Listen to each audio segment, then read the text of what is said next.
Available now on all platforms. Listen in and stay ahead. Decisions made in Washington aren't just shaping America, they're shaping Britain too. From migration to global security, from crime to health. Whatever happens in the White House today will be felt in your town or city tomorrow. That's why The Late Show is live from Washington, D.C. Cutting through the politics to show you what it all means for Britain. The Late Show live every night at midnight. Only on GB News, Britain's news channel.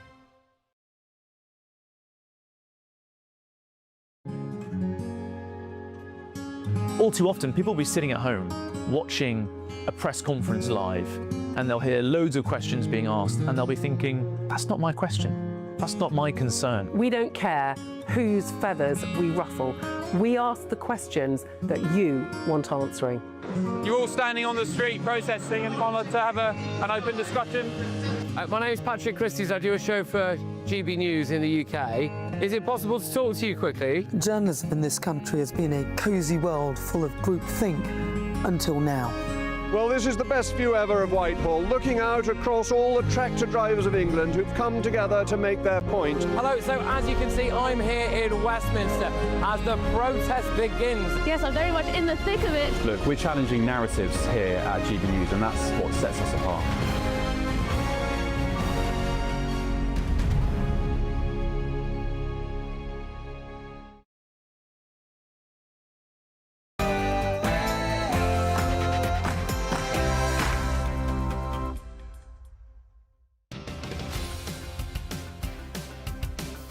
PM, and this is New Year's Eve live. Very good evening to you. The countdown is on, and in less than 2 hours, we'll be ringing in 2026. Well, right now, Greece is welcoming in the new year. These are live pictures from the Greek capital, Athens, and in the next hour, we'll also be live in Paris as France counts down to 2026. And between now and 1 a.m, we'll be looking back at 2025 and looking ahead to see what 2026 could bring. And, my friends, I'm back. We'll also be live across the United Kingdom as the nation counts down to midnight. I'm Godley here in London, and can you have New Year's without fireworks? No, of course you can't. And where else to watch London's iconic fireworks than from this amazing vantage point here in Hampstead Heath? Thousands thought to be gathering here this evening, watching the fireworks, and I'll be speaking to them live throughout the programme as they bring in 2026.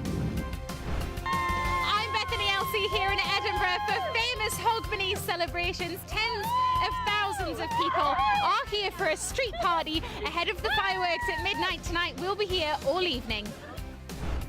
I'm Isabel Feculak. I'm here in Cardiff. It is absolutely freezing, but that has not stopped the Welshies from coming out to celebrate. I'm in Cardiff Bay now. Tonight at midnight, you will see the sky behind me light up with fireworks.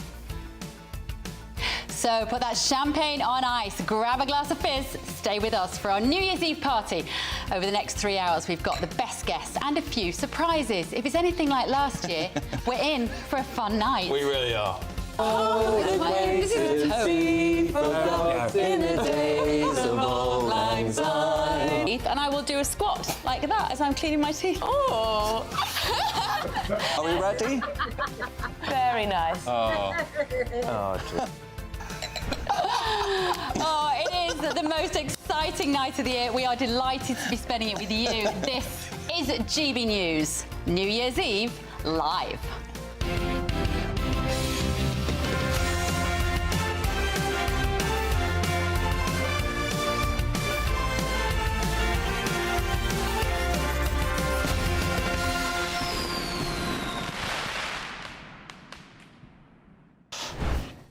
It's 10 p.m. live across the United Kingdom as the countdown to 2026 begins. This is GB News, New Year's Eve, live.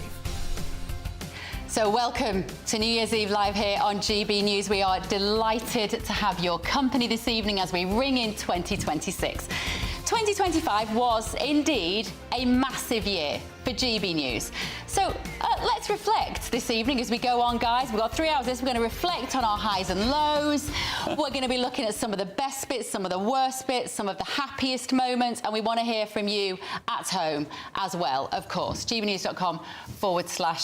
your say. I feel we should come first to Darren Grimes, who's back in the studio for the first time in a while. Nice to see you, my friend. Very good to see you. Almost a year, you know, Bev. Almost a year. Because some people won't actually know where you went. Yes, well, I went... He hasn't been a little stint in prison. No, Alex Armstrong stole his job. You know, contrary to popular belief, I wasn't sacked either. That was one of the lefty little talking points.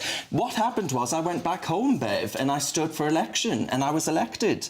So I'm delighted, you know, to be the Deputy Leader of Durham County Council. And you were the first Durham Green Party councillor. Zach Polanski, your leader? I can't expand someone's breasts just by looking at them. We will explain what he meant by I can't expand someone's breasts just by looking at them as the evening goes on. But it's so nice to have you back, Darren, honestly. And it's nice for us to be back, Ben Leah. Back in Blighty. Isn't it? Ben and Bev back in Blighty. Yeah, Not for long. Double trouble. You know, we've had a funny, strange, exciting, challenging, thrilling few months in Washington, D.C. I'll tell you something, Bev cooks a mean chicken Caesar salad. I'll finish a show in D.C. I'll have a text from Bev saying, I've made you a chicken Caesar, I've got you a beer waiting. Thank you for that, for looking after. Oh, it's my pleasure, my friend. I even had to wash his underpants once.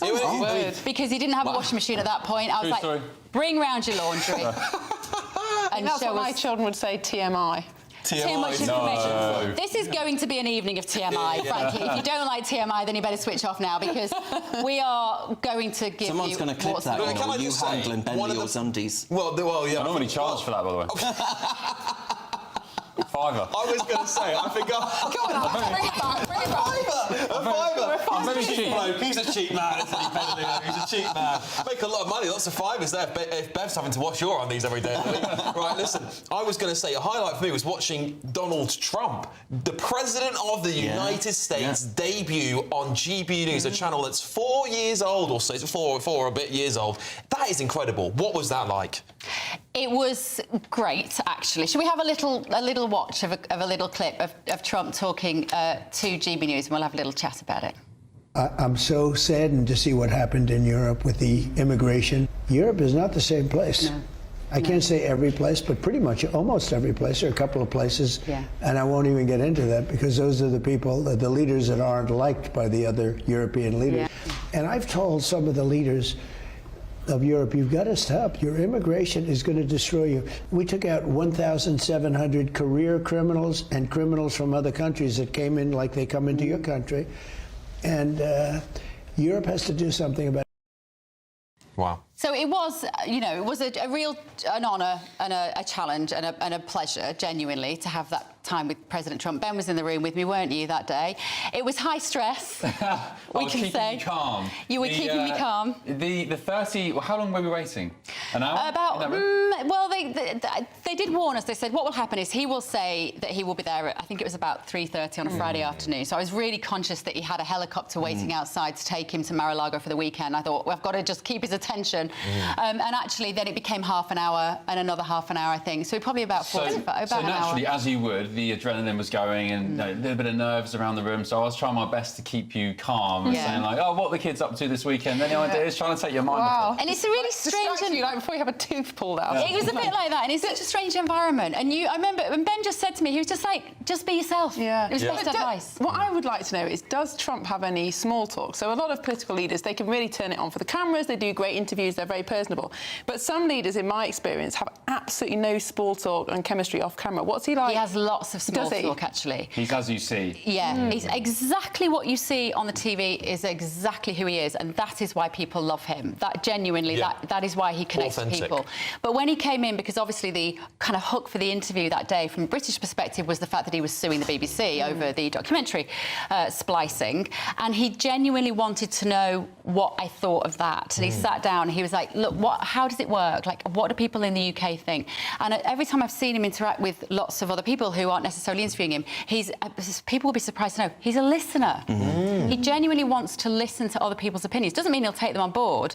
You've met enough politicians, Miriam, to know that you can't always say that about powerful men. They don't always listen. There's a lot of transmit, all women.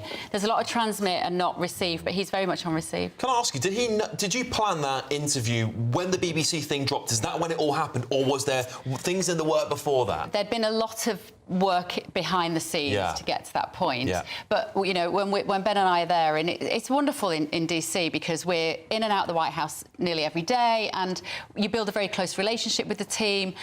And you're always pestering for contact and interviews, and you just don't know when that day might come. Yeah. And I'd had a question from Caroline Levitt at the briefing the day before, and then afterwards we came out and she went, "Oh, do you know you've got the president tomorrow?" I went, "What? Okay, that's great." And I sort of reversed out of the room trying to look casual. Wow. And I went, "Oh my God, Ben, we got the president tomorrow." And so it all happened very last minute. So who was in the room? You, Ben. Who else was in the room? Anybody from our boss? Yeah, our boss Mick Booker was from there.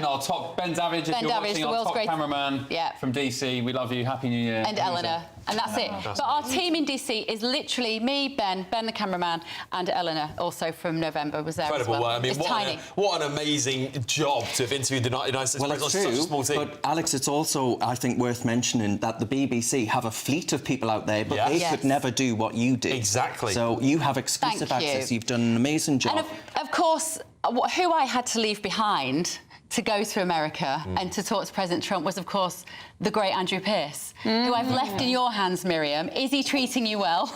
Very much. We are having a great time. I must say, I'm really enjoying presenting with Andrew. It's really good fun.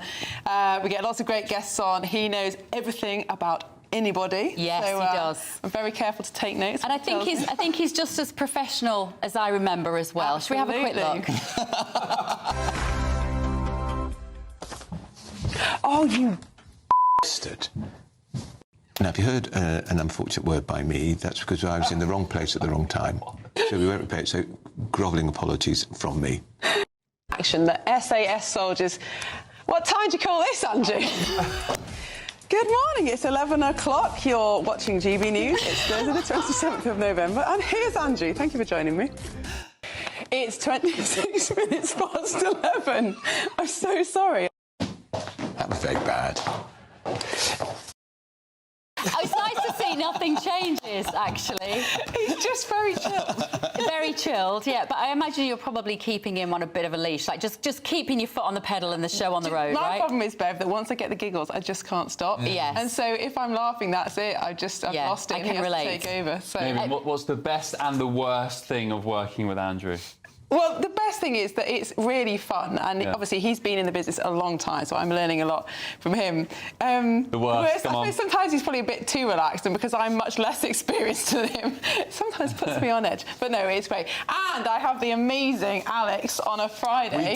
We do. We have good fun. Yeah, we do. Fridays Friday are, morning. I mean, I have to say, I don't really make up for Andrew's professionalism on Fridays either. There's been a few times. Only the odd occasion. The odd occasion where I've just completely broken down, giggling. Because one of the great things, I mean, you guys will know from co-hosting, right? One of the great things about co-hosting is that you actually kind of feel, someone else will do it if I drop off. Actually, no, I don't think the women do feel like that. There's a theme here. Maybe it's a man's thing. We're the ones, the girly swap, keeping it all going. And you lot are just... Although, I have to say, not always, as this little clip will demonstrate.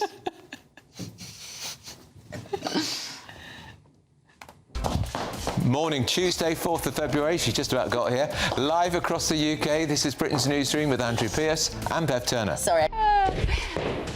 Morning, Tuesday, 4th of Although, given how many times, Ben Leo, you have sat waiting for me because I'm rushing, because I'm late to come down for an Uber or get Your someone. punctuality. Goodness me. We're just busy. Like, I'm busy washing your underpants sometimes, making your chicken Caesar salad. Making me dinner, washing my undies. Yeah, no, it's... He wants to come back. Constructive time. Yeah, absolutely. And Darren, we are going to hear a bit more this evening as we go on about your life as a councillor. But what is it like? Well, genuinely. I mean, to be honest with you, it has been one of the most rewarding things I've ever done in my life. You know, I campaigned for Brexit, and then after that I joined GB News in the early days of GB News. Being in touch with the people that I connect with most, they're people that I grew up with, you know, they're my community, country that I love, and being able to actually serve them in any way that you can in that particular instance of an election. That, by the way, you know, Labour the idea that you'd be able to get them out when I was a kid is insane. So now to be able to see that change that's taking place and to be able to connect with people that you love and have grown up with, it's a beautiful thing. Do you know, there'll be people watching this tonight who are thinking, what can I do differently in 2026? What's a new challenge? And every party needs councillors, don't they? Yeah. Would you recommend it? No, I would actually. I genuinely would. I mean, to be perfectly honest with you, everything that you get involved with, it could be helping someone out with social care. So, you know, whether or not they've got an elderly parent who needs some help and support, being able to get out and into the community and help people like that is a genuinely really rewarding thing, especially at Christmas. So many people, by the way, are so lonely at Christmas. And being able to get out there and actually be at events and put on events as a councillor is genuinely such a nice thing to do. That's why tonight, on a serious note, is so important. There are many people watching tonight at home who have maybe spent a Christmas by themselves or New Year's by themselves, and I'm happy we can share it with you. One question though, Darren, I remember some stories, enlighten me, about you shunning, is it DEI training and other training, and there was calls for you to have your seat rescinded. Well, I'll tell you this.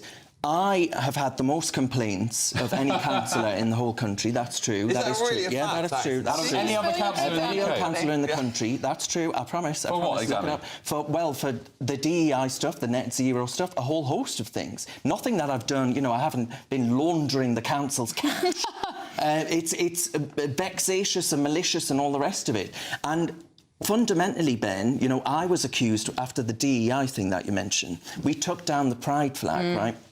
And one of the Lib Dem councillors said, oh, well, Darren Grimes is homophobic. And I thought... So I called up all my ex-boyfriends and I said, I've got it. I'm homophobic.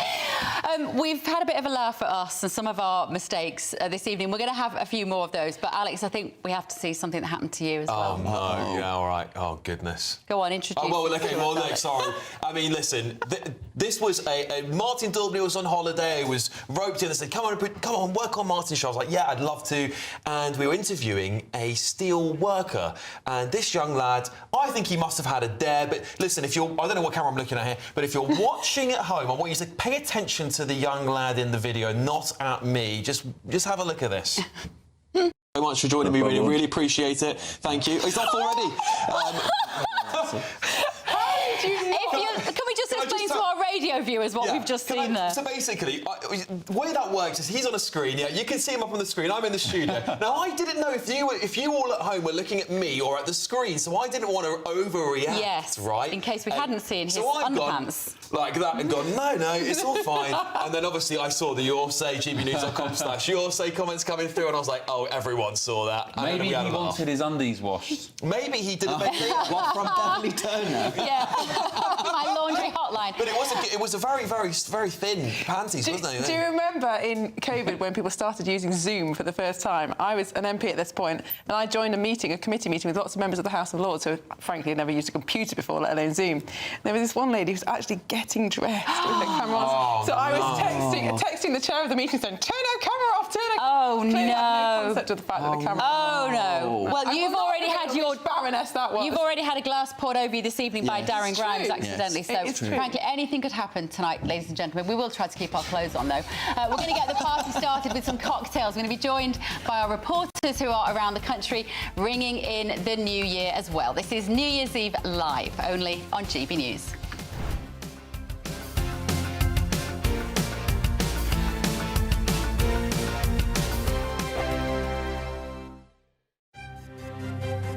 GB News Breakfast, every day from 6 a.m. Well, pub bosses say they face financial ruin after Rachel Reeves' stealth tax raid in the budget. As pint prices are ramped up, opening hours are cut and staff are laid off in desperate attempts to keep running.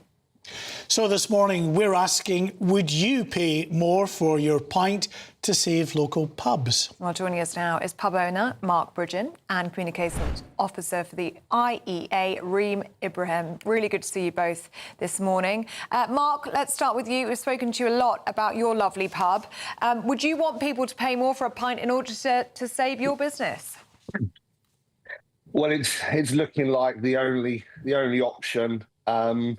yeah, with the increased taxes on every level and now the stress around rates increase and valuation agency, I don't know anyone that is making any money, so it feels like the only thing to do is to raise your prices. The irony is that actually at the moment many of us are actually putting down our prices to try and get people through the doors. You know, in a desperate bid to stay alive, we're having to, you know, try and offer even more value. Do you think the government is just tone deaf to the plight of our landlords of pubs and restaurants across the country? They absolutely are. I mean, over 21,000 pubs have closed since 1980. That's, you know, half of that in the last 2 decades alone. So I really do think that the government have taxed, regulated, restricted pubs to the oblivion. But this is where I disagree with Mark. I don't think it's up to businesses themselves to say, you know what, we're going to remove our profit margins even further. We know that the hikes in national insurance contributions and increasing the minimum wage have a huge impact on small businesses. GBNews, the People's Channel. Hi, I'm Michelle Dewberry, and my show is your opportunity to cut through all the noise and dive in headfirst to some robust debates. Ideas clash. Situation, no, isn't it? Because the failure is... You're deliberately avoiding my point. Nothing's held back. And if you think this is the end of it, wait for more. And we do not shy away from the difficult stuff. Sometimes I want to shake people and say, if only you understood. So join me on Dubes & Co. weeknights at 6 p.m, only on GB News, Britain's news channel. Westminster's full of talk, but out here, it's the real world. Am I allowed to talk now? No, that's it. This is where it matters, real people and real lives. That's what politics is all about. In fact, has Trump made a good start? No. Straight answers, no spin, and just a couple of pints. How many fingers have I ever got up? About 10. So join me for Lee Anderson's Real World every Friday at 7 p.m, only on GB News. The People's Channel, Britain's news channel.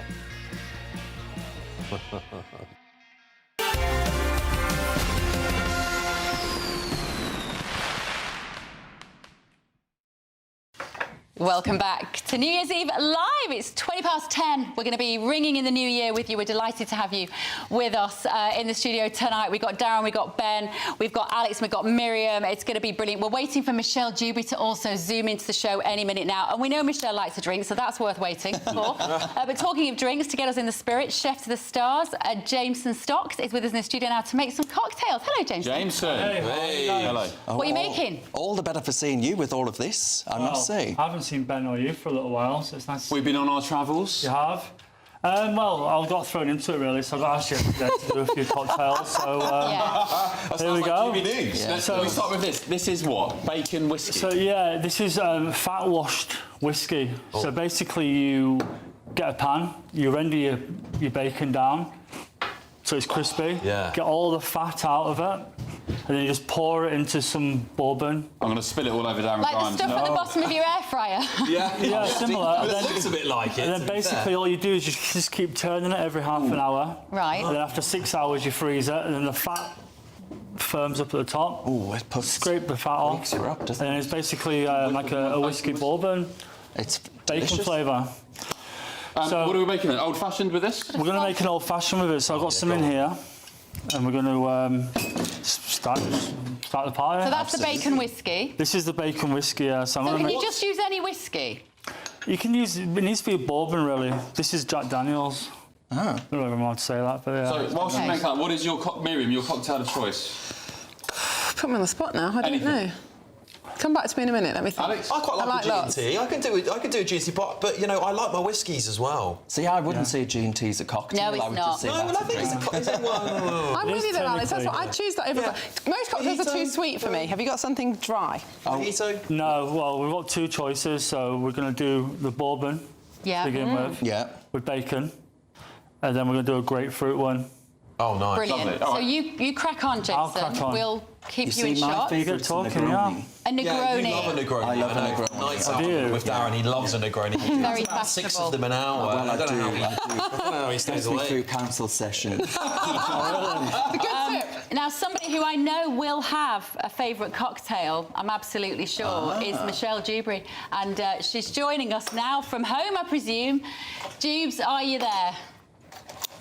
No, she's not there yet. She's not ready yet. She's coming. There she is. Here we go. Nice. a dim view of me you have, thinking that I'm at home right now. Are you mad? Where are you? Oh, in a hotel. I am in Marbella. Hold on. We're in the party spirit. I've got a drink in hand. Hang on. We're just in the restaurant. Hold on. Wait a minute. Let me see if I can take some with me. Hold on. What time is it where you are? This is amazing TV. We're in a lovely restaurant called the Pasta Factory. In Portobello's. Other restaurants are available, obviously. And we're celebrating New Year's Eve in style. So we're an hour ahead of you. An hour ahead. Hang on, I'll take you in. Just hold on. It's very loud, so it might not work. But hold on a minute, guys. This is what live TV is all about. And if you are listening on the radio, she's got a very nice green shiny hat on and looks like a sparkly green dress. Very Irish. Yeah, I was going to say it's very I won't take you in because there's lots of steps and we might fall down them. Yeah, don't do that. Let me just come back outside. And Michelle, have you had a lovely Christmas? Oh, I've had a lovely time. I've had a lovely time, and in a minute, we're an hour ahead of you guys. So at midnight, we're going to be getting involved. We've got to eat some grapes and all the rest of it. I'm trying to lobby them to do Auld Lang Syne. I'm not succeeding right now, but I'm going to try my best. Now, there'll be people confused when you say I've got to eat some grapes, but I think I know what you're talking about, because this is the trend for this year, isn't it? That you eat 12 grapes at midnight and you make a wish with every grape. Have you heard this, Ben Leo? It's right up your street, this. And you make it is right up your street. And you make a wish with every grape, and then apparently those wishes will come true next year. Is that what you're going to do, Michelle? Yes, Beverly Turner, you know more about this than what I do. I'm just literally, I've got crushed grapes and I've been told that I've got to eat 12 grapes. So I'm appreciating your knowledge on these traditions. And what are your hopes for 26, Michelle? To be happy and healthy. Yeah. I just think, you know, especially this, I don't want to get all morbid on New Year's Eve, but the Anthony Joshua thing, it just reminds you the only thing that matters in life, everybody, is your health, isn't it? Yeah. And I'm sorry, by the way, because I know that my camera's jittering around because I'm just holding it in my hand, so I apologise. But if we've got good health, we've got everything. And beyond good health, obviously, I hope for GB News to carry on prospering. And I wish all of us a happy and healthy 2026. How is it even 2026? I know what happens 2025. Michelle, we have to say goodbye because our cocktail maker Jameson is here waiting with some drinks. So, bye, my love. Happy New Year! Happy New Year! Happy New Year! Michelle. Oh, the audience will be so thrilled to see you. Take care. Right, Jameson, how are you getting on with our bacon whiskey? Oh. Right, Darren first. Feel free to pour it over Darren's head. Yes, well, so for context, I accidentally swilled Miriam Kate. Now, this is a very American thing, actually. Sometimes, have you seen this? On the bars in America, rather than like pork scratchings that we might have or a packet of crisps, they have bacon like that, cooked bacon as a nibble to get you thirsty. I see. Right, OK, so this doesn't add flavour to it. You've got bacon with it. Yeah, this is the bacon I actually rendered down with all the fat. Oh, wow. So what do you do with the bacon? Do you eat it first, then you drink it? Either. You can do whatever you like. Do what the hell you want with the bacon. All right, no one's judging. Yeah, that's all I want to know. Fill your boots. No vegetarians here, no vegans. Can I just say, it's like a posh pork scratching. It is a posh pork scratching, exactly. Thank you so much. I love crispy bacon. Right, cheers, everybody. I've come to love crispy bacon. Do you want one? Do you want one, Miriam? Right, cheers. No, come on, you go. Happy New Year. It's a bit weird. Ladies first. Bacon in a drink. It's very nice. Got to give it one. Ladies first, yeah. There you go. Was it with you that we had the lady with the vegan jumper, Christmas jumper? We did, yeah. That's really nice. A vegan jumper. Last show we had a lady with a vegan jumper. I mean, I didn't know jumpers weren't vegan. I mean, basically it wasn't wool. And we asked her how much it was. It was £75, the cost of this jumper, yeah. Well, for a vegan version. Got some maple in it. You can have a bit of maple. Oh, yeah, I won't say that. I've got a sweet tooth. Right, Jameson, while you keep us topped up, we're going to drop in now with Will Godley. Will is live on Hampstead Heath in London. Will. Well, good evening to you in the studio. Happy New Year. Yeah, we're here at Hampstead Heath. Lots of people gathering here on the hill overlooking the London skyline, hoping to get a glimpse of the fireworks. Now just an hour and a half away or so when we enter into a new year. Lots of people filling time doing different kinds of things. Some people playing games, other people having a few drinks, some people listening to music. Diane down here finishing her uni work, dissertation due. Do you reckon you managed to get it done before midnight? I guess so, even though it's my laptop's battery is like 12% now. Well, good luck. One way to enter in the new year and leave behind 2025. Let's hope she gets it done. Let's now speak to Harry and Melissa. Both of you come from far and wide, not from London. Melissa, you've come from the Netherlands, and I'm very jealous of your heated gloves. Yeah. It's keeping you nice and warm. How are you excited for the fireworks? I'm really excited. It's my first time here, so. And you've come especially for the fireworks. What are you thinking about London so far? Well, London is great, yeah. We walked 25,000 steps this day, so yeah, it's great. Amazing. And Harry, down from Nottingham, you're here to watch the fireworks. You had hoped to go to Primrose Hill here instead, though. Still going to be a great evening. Yeah, going to be great. A bit disappointing that Primrose Hill was closed. Got that news quite late that it was closed, and there was a late closure to at Primrose Hill. So obviously we came here a couple of hours ago, set off from Nottingham this afternoon, arrived a couple of hours ago, and really happy to be here. There's a great view here at Parliament View here at Hampstead Heath. So yeah, really, really happy and glad to be here. Amazing. Well, Happy New Year to both of you. Looking forward to the fireworks here. Just, well, not that much longer to go now, and everyone's excited about the view they've got here. What? Thank you, Will. Thank you so much. That woman doing her dissertation sat there on her computer. Yeah. What was it? We don't know. We're going to challenge Will to find out what her dissertation was that she had to get in by midnight tonight. I mean, she appeared to be Chinese, possibly. Yeah, you never know. But I mean, that's dedication for you, isn't it? You know, I would just be whacking it through ChatGPT at this time of year, Which is having a glass of bubbly. What she was doing anyway. Right, coming up, we're going to be joined by some more GB News familiar faces. We want to hear from you as well as we look forward to 2026. This is New Year's Eve Live, only on GB News.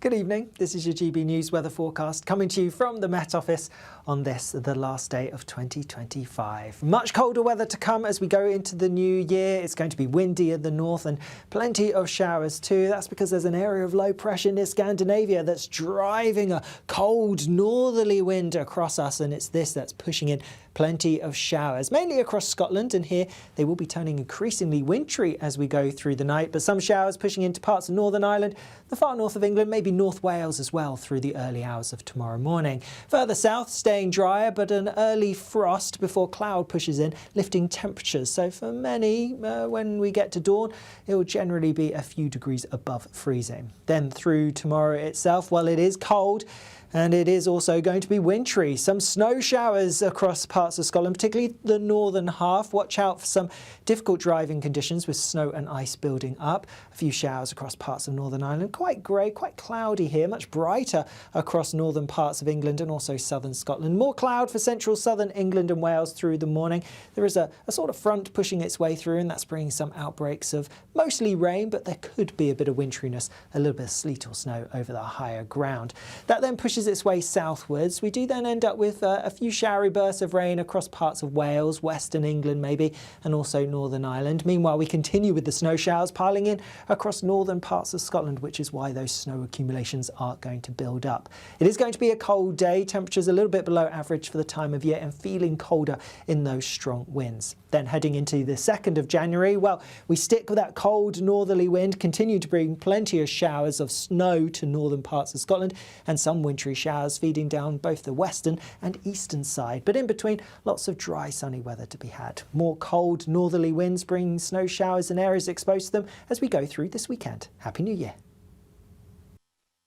You want to know what's really going on in the corridors of power? Labour don't know what to do with you half the time, and that makes you quite lethal in the chamber. Get behind the headlines with Chopper's Political Podcast. Join me, Christopher Hope, as I sit down with the great and the good of British politics. We'll see where this ruling takes us. These are the stories shaping our nation. Chopper's Political Podcast, available now on all platforms. Listen in and stay ahead.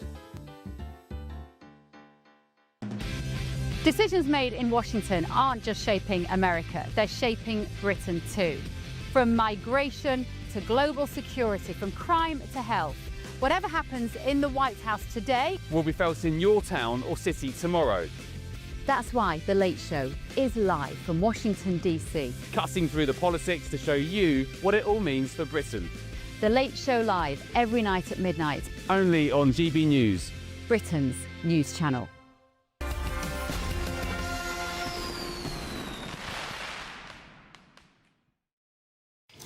Welcome back. It is 10:34 almost. We are counting you down, of course, to the new year here on GB News with some of your favourite presenters. We couldn't have everybody here tonight, of course, and a lot of them are dropping into the show as well as we go. But first of all, fantastic news, breaking news to end 2025. In the past few minutes, gbnews.com, our fantastic website, has hit 1 billion page views. Well done, everybody. And honestly, it is worth saying that website does not just make itself, does it? No. There is a huge team of people in that office behind us. They work like dogs. They work so hard and they are brilliant. I work with them for my paper review on Saturdays and Sundays, and they are incredible. You did your paper review at GB News. No, well, we get them involved, don't we? gbnews.com. Well, do you know what, Alex? I actually think that you deserve a shout-out here, because half of those page views is Alex actually refreshing his own presenter profile. The billion page views are just for me. And listen, one guy who is a regular contributor to gbnews.com, we couldn't do this job without him. He is the best in the business. GB News' political editor, Christopher Hope, joins us now. Chris, a very good evening to you. Oh, look at him. Hello, everybody. They all love GB News here. I've got a special guest. I've got a special guest for you. Here he is. Go on. Here he is. I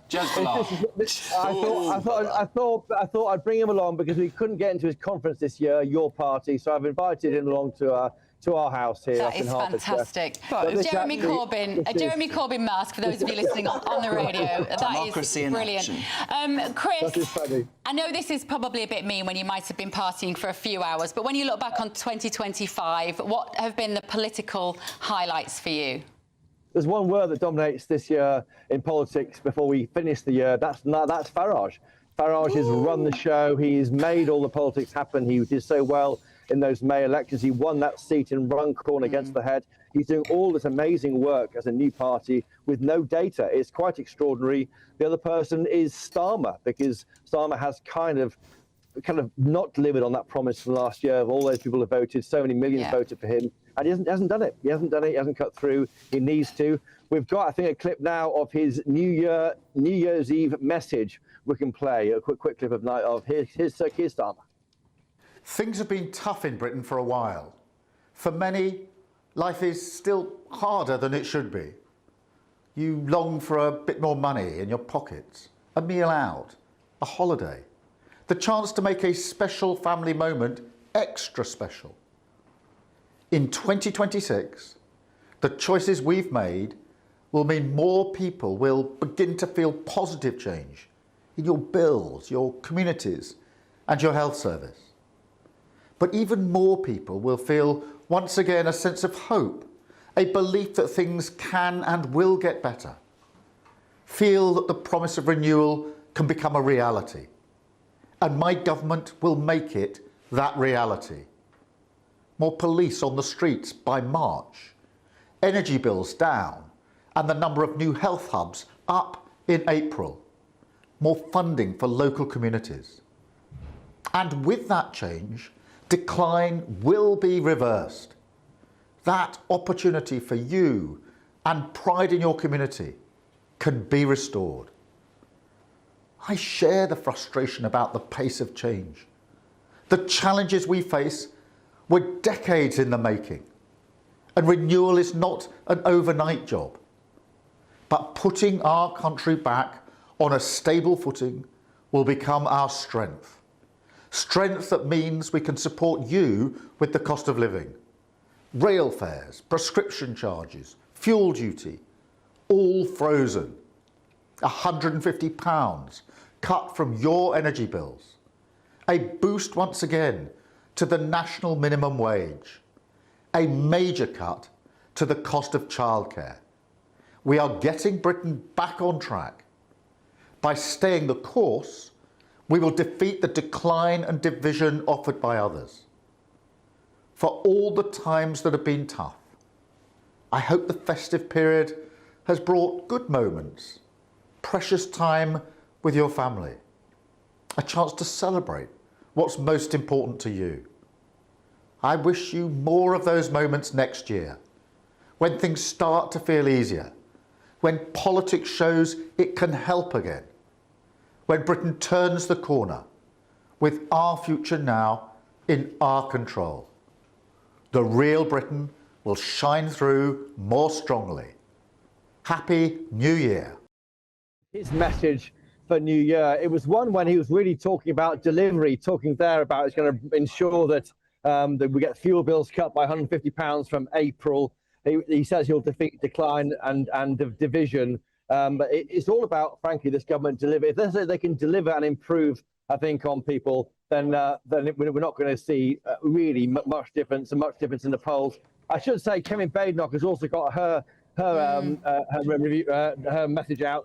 She talks in a much more of a jovial way, I think, reflecting her moving up in the polls. She's talking about no more Labour tax rises, talking about the World Cup, the Winter Olympics, and she's saying there how, but she says, you know, vote for change and vote for the Tories. Well, it's all about the May local elections, and that's what she talks about. Anyway, happy New Year to you all. Have a great party. Sorry I can't be there. Happy New Year to you, Chris, as well. And to Sarah, that I can see in the background. Hello, Sarah. Happy New Year to all of you there. Have a wonderful evening. Happy New Year to Jeremy Corbyn. And Happy New Year to Jeremy Corbyn, absolutely. Great to see him. Let's see him on the panel. What I found so infuriating about that speech was a lot that was infuriating, but he said you long to have more money in your pocket. And a holiday. Yeah, we do. Yeah. So stop taking it out of our pay packet. It's really easy.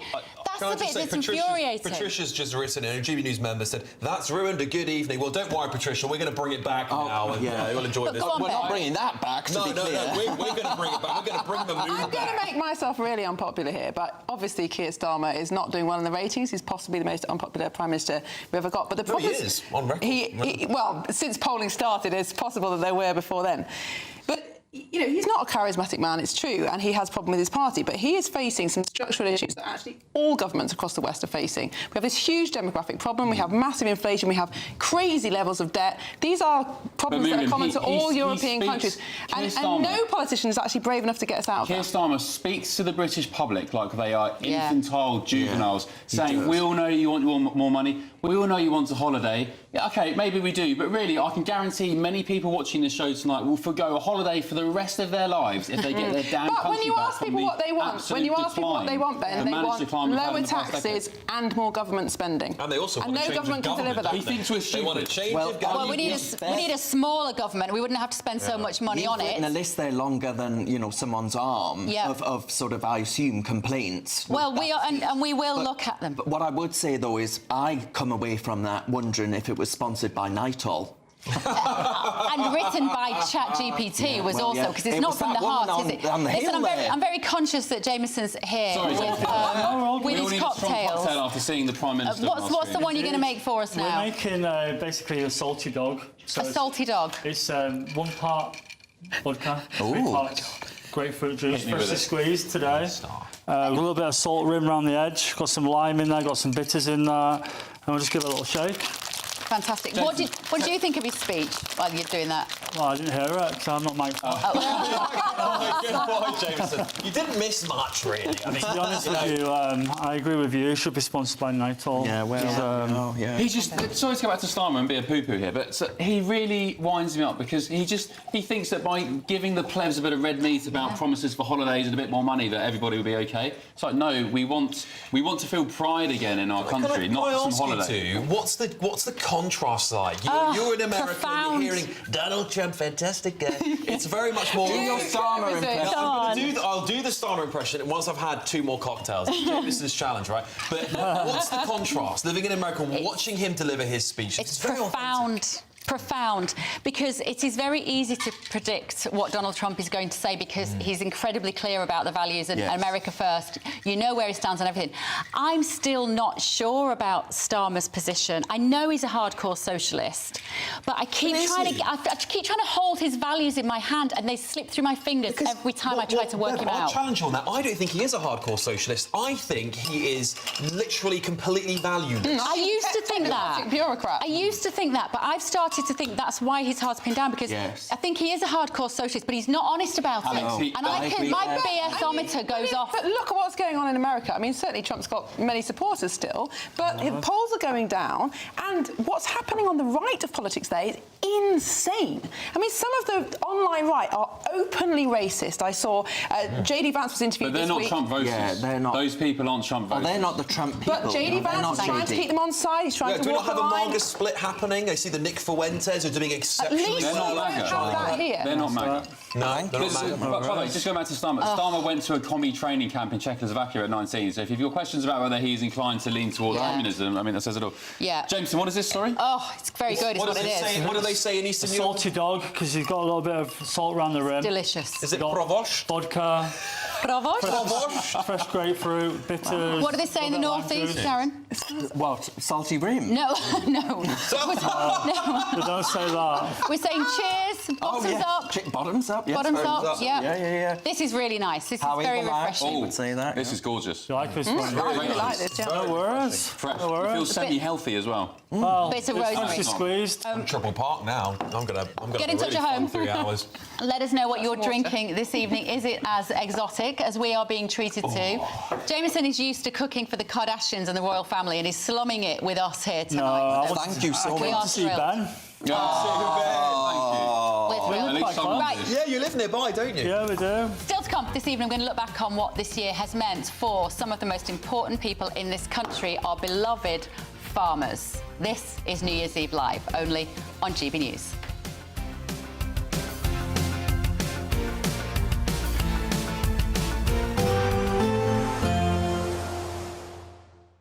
Ready to soak up that holiday sunshine?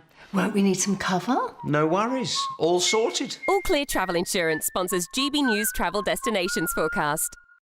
Hello, are you heading away for the new year? Well, there is some unsettled weather, some cold weather across Europe, in fact. Storm Francis is bringing some very wet weather to the Canaries through New Year's Day and into the weekend, as well as parts of Spain and Portugal. Comparatively drier for more central areas, though it is colder than it usually is at this time of year. The good news is, though, as it turns colder for the UK, it will slowly start to warm up into next week in the east. Bye-bye. All Clear Travel Insurance sponsors GB News Travel Destinations Forecast.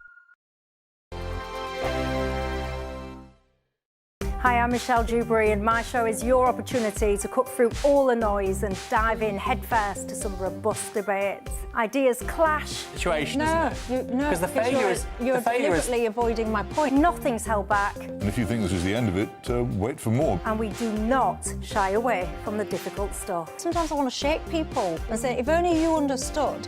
So join me on Jubes & Co. weeknights at 6 p.m. only on GB News, Britain's news channel. Mornings don't have to be tiresome, especially if you have the right company. Wake up to news as it happens, opinion and debate, and of course, a little bit of entertainment too. Because when the kettle's on, we're on. That's Breakfast on GB News, a show worth waking up for. Every morning from 6 a.m. Only on the People's Channel, Britain's news channel. We'll spread the news, you spread the word.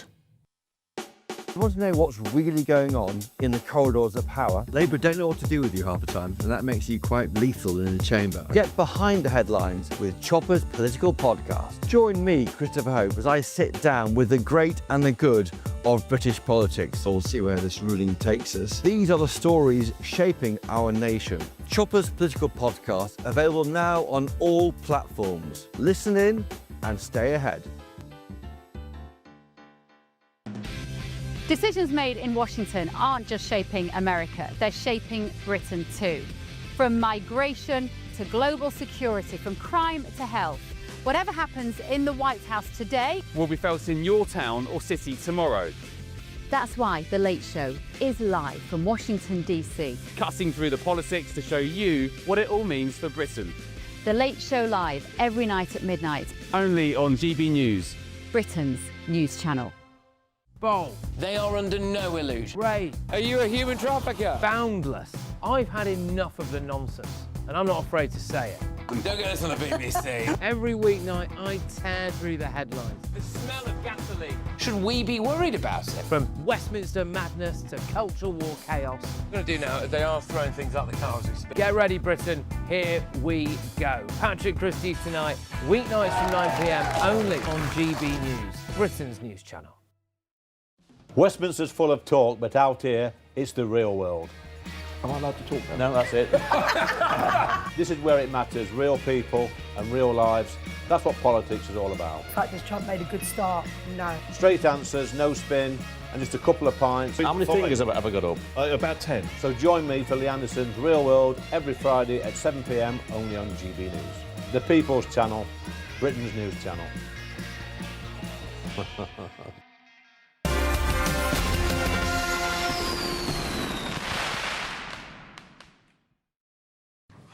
Welcome back to New Year's Live with Miriam, with Alex, with Ben and Darren Grimes for one night only, and me, Bev Turner.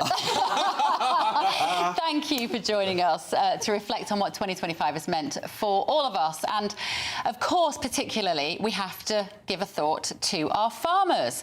What a year it has been for them. So let's talk to Gareth Wynne-Jones now to find out how he's celebrating New Year's Eve. And indeed, if you are celebrating, Gareth, because of course the government made this U-turn at the end of the year. I think it was pretty much Christmas Eve, moving the threshold for inheritance tax for £1 million per farm to £2.5 million per person on the farm. So it could be a spousal allowance of £5 million. Were you happy about that, Gareth? Yeah, it's a move in the right direction. Actually, I just want to say I feel a bit underdressed when I look at you lot there, but yeah. But I still think that no farmers or anybody should be paying any inheritance tax on anything, to be honest with you. I think it's a horrible tax for businesses, for farmers, and for every individual. You know, people have worked hard all their lives to build their businesses, to build their farms, not taken holidays, you know, not spent money, invested it into their businesses, and then, you know, this government, especially against the farmers, has dropped the biggest bombshell. But look, we have a positive. We've upped that threshold, but let's get rid of it. Let's get rid of it. Yeah, well, Gareth, I totally agree with you, but I wonder, you talk there about positivity. Have you been particularly heartened by the response from the British public, who I think actually have been incensed by what's happened to our rural communities? I can't agree more with you. Honestly, it's been an unbelievable year. The one positive we can take from this government, it's brought everybody together. Yeah. It's brought the farming community together from, you know, the tops of Scotland to, you know, the bottom of England to Wales, Northern Ireland. Everybody's come together to fight the fight, and it's been amazing. The support we've had from the general public is unreal.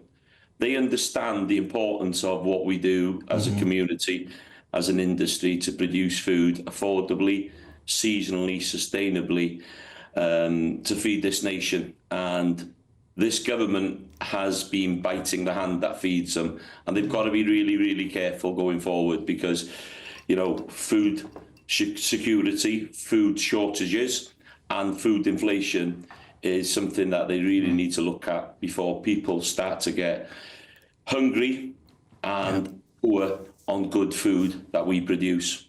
Yeah. Gareth, it's Ben Leo. Hello, Happy New Year.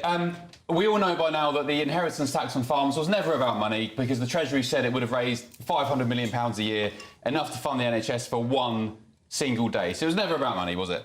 What do you think it was about? Because, look, I'm not going to cast aspersions here, but Bill Gates, the biggest private landowner, farm landowner in the US, was in Downing Street the day before that budget, which walloped you farmers. Larry Fink was there, the BlackRock CEO. What was it about, this move from Labour? Was it just about that, you know, they don't like rural communities, rural voters?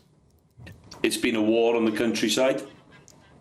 And, you know, we're beginning to win these battles, and we've still got a lot to do, but we've got to look at the United Nations and the WEF and the way, you know, they're trying to reduce the number of livestock and blaming the farming community for this so-called climate crisis and pushing for net zero.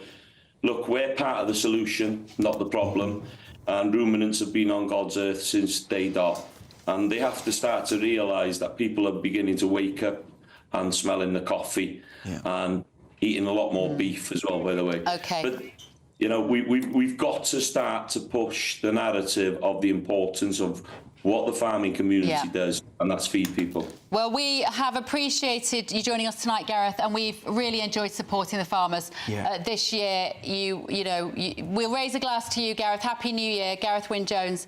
There. And now, of course, we should maybe, am I going to be generous and say we should give Labour some credit for listening and for changing, Miriam?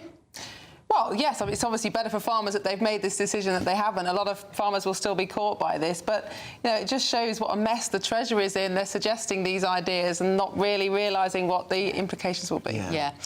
Right, let us know what you think at home. GBNews.com/your say. As usual, lots more still to come here on New Year's Eve. Live, we're counting down towards 2026. We're going to be joined by more members of the GB News family.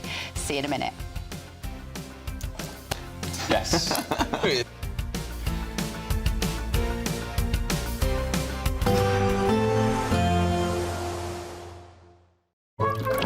Warm and cosy, with a chance of zero visibility. Boxed Boiler sponsors the weather on GB News. Good evening, this is your GB News weather forecast coming to you from the Met Office on this, the last day of 2025. Much colder weather to come as we go into the new year. It's going to be windy in the north and plenty of showers too. That's because there's an area of low pressure near Scandinavia that's driving a cold northerly wind across us, and it's this that's pushing in plenty of showers, mainly across Scotland, and here they will be turning increasingly wintry as we go through the night, but some showers pushing into parts of Northern Ireland, the far north of England, maybe North Wales as well through the early hours of tomorrow morning. Further south, staying drier, but an early frost before cloud pushes in, lifting temperatures. So for many, when we get to dawn, it will generally be a few degrees above freezing. Then through tomorrow itself, well, it is cold, and it is also going to be wintry. Some snow showers across parts of Scotland, particularly the northern half. Watch out for some difficult driving conditions with snow and ice building up. A few showers across parts of Northern Ireland. Quite grey, quite cloudy here, much brighter across northern parts of England and also southern Scotland. More cloud for central southern England and Wales through the morning. There is a sort of front pushing its way through, and that's bringing some outbreaks of mostly rain, but there could be a bit of wintriness, a little bit of sleet or snow over the higher ground. That then pushes its way southwards. We do then end up with a few showery bursts of rain across parts of Wales, western England maybe, and also Northern Ireland. Meanwhile, we continue with the snow showers piling in across northern parts of Scotland, which is why those snow accumulations are going to build up. It is going to be a cold day, temperatures a little bit below average for the time of year and feeling colder in those strong winds. Then heading into the 2nd of January, well, we stick with that cold northerly wind, continue to bring plenty of showers of snow to northern parts of Scotland and some wintry showers feeding down both the western and eastern side. But in between, lots of dry, sunny weather to be had. More cold northerly winds bringing snow showers in areas exposed to them as we go through this weekend. Happy New Year. Warm and cosy, with a chance of zero visibility. Boxed Boiler sponsors the weather on GB News.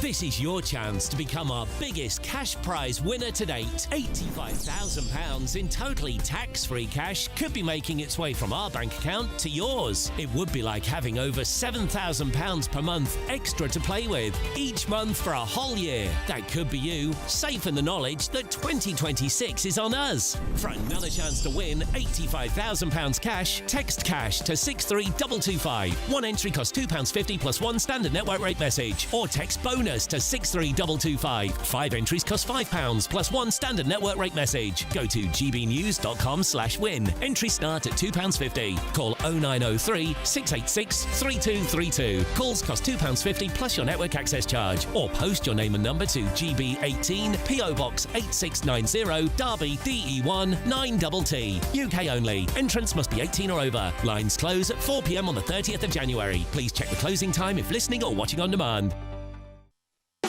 You want to know what's really going on in the corridors of power? Labour don't know what to do with you half the time, and that makes you quite lethal in the chamber. Get behind the headlines with Chopper's political podcast. Join me, Christopher Hope, as I sit down with the great and the good of British politics. We'll see where this ruling takes us. These are the stories shaping our nation.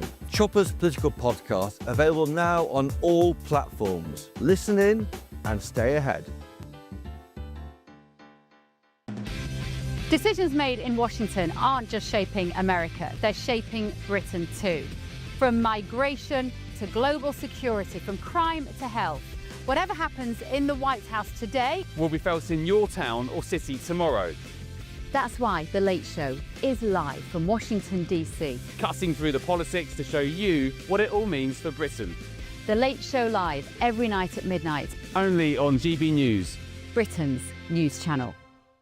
Westminster, the ultimate clique. And you're fighting like rats in a sack. But here on the Camila Tominey Show, we ask the questions the establishment media is too scared to ask. OK, let me ask you a straight question, because I know you're a straight-talking politician. Whether it's net zero, illegal immigration or law and order, nothing is off limits. You had the power then. Yeah, as I and say, now you've lost it. That's the Camila Tominey Show, a politics show that's fearless. But no, let me finish my question if you don't mind, because it is my show. Sundays at 9:30, only on GB News, the People's Channel, Britain's news channel. Britain deserves a newsroom that puts the facts and your voice first. Well, and that's what you get on GB News. Lively debates, lively conversation. And we're not afraid to hold power to account. And each other. So join me, Andrew Pierce. And me, Miriam Cates, for Britain's Newsroom, weekdays from 9:30 on GB News.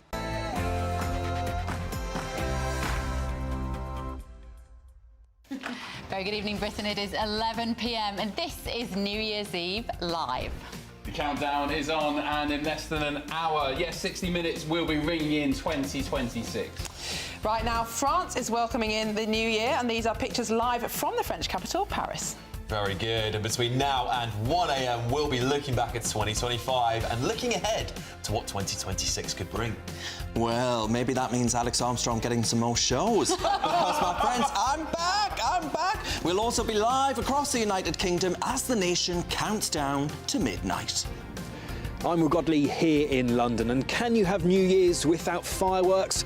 No, of course you can't. And where else to watch London's iconic fireworks than from this amazing vantage point here in Hampstead Heath? Thousands thought to be gathering here this evening, watching the fireworks, and I'll be speaking to them live throughout the programme as they bring in 2026. I'm Bethany Elsie here in Edinburgh for famous Hogmanay celebrations. Tens of thousands of people are here for a street party ahead of the fireworks at midnight tonight. We'll be here all evening. I'm Isabel Fekulak. I'm here in Cardiff. It is absolutely freezing, but that has not stopped the Welshies from coming out to celebrate. I'm in Cardiff Bay now. Tonight at midnight, you will see the sky behind me light up with fireworks. So put that champagne on ice, grab yourselves a glass of fizz. Stay with us for our New Year's Eve party. Why would you go out on a night like this? Over the next 2 hours, we've got the best guests and a few surprises as well. If it's anything like last year, we're going to be in for a fun and potentially quite physical night, Ben Leo. This is in the days of old lang syne. And I will do a squat like that as I'm cleaning my teeth. Oh! Are we ready? Very nice. Oh, dear. I want to know whose hand Darren was shaking in old lang syne there. The ghost of Christmas past. My career on television. They were our fitness tips, and we've cleared a space in the studio, ladies and gentlemen. Darren Grimes. There may be some physical activity happening any minute now. It is the most exciting night of the year. We are delighted to be spending it with you. This is GB News New Year's Eve live.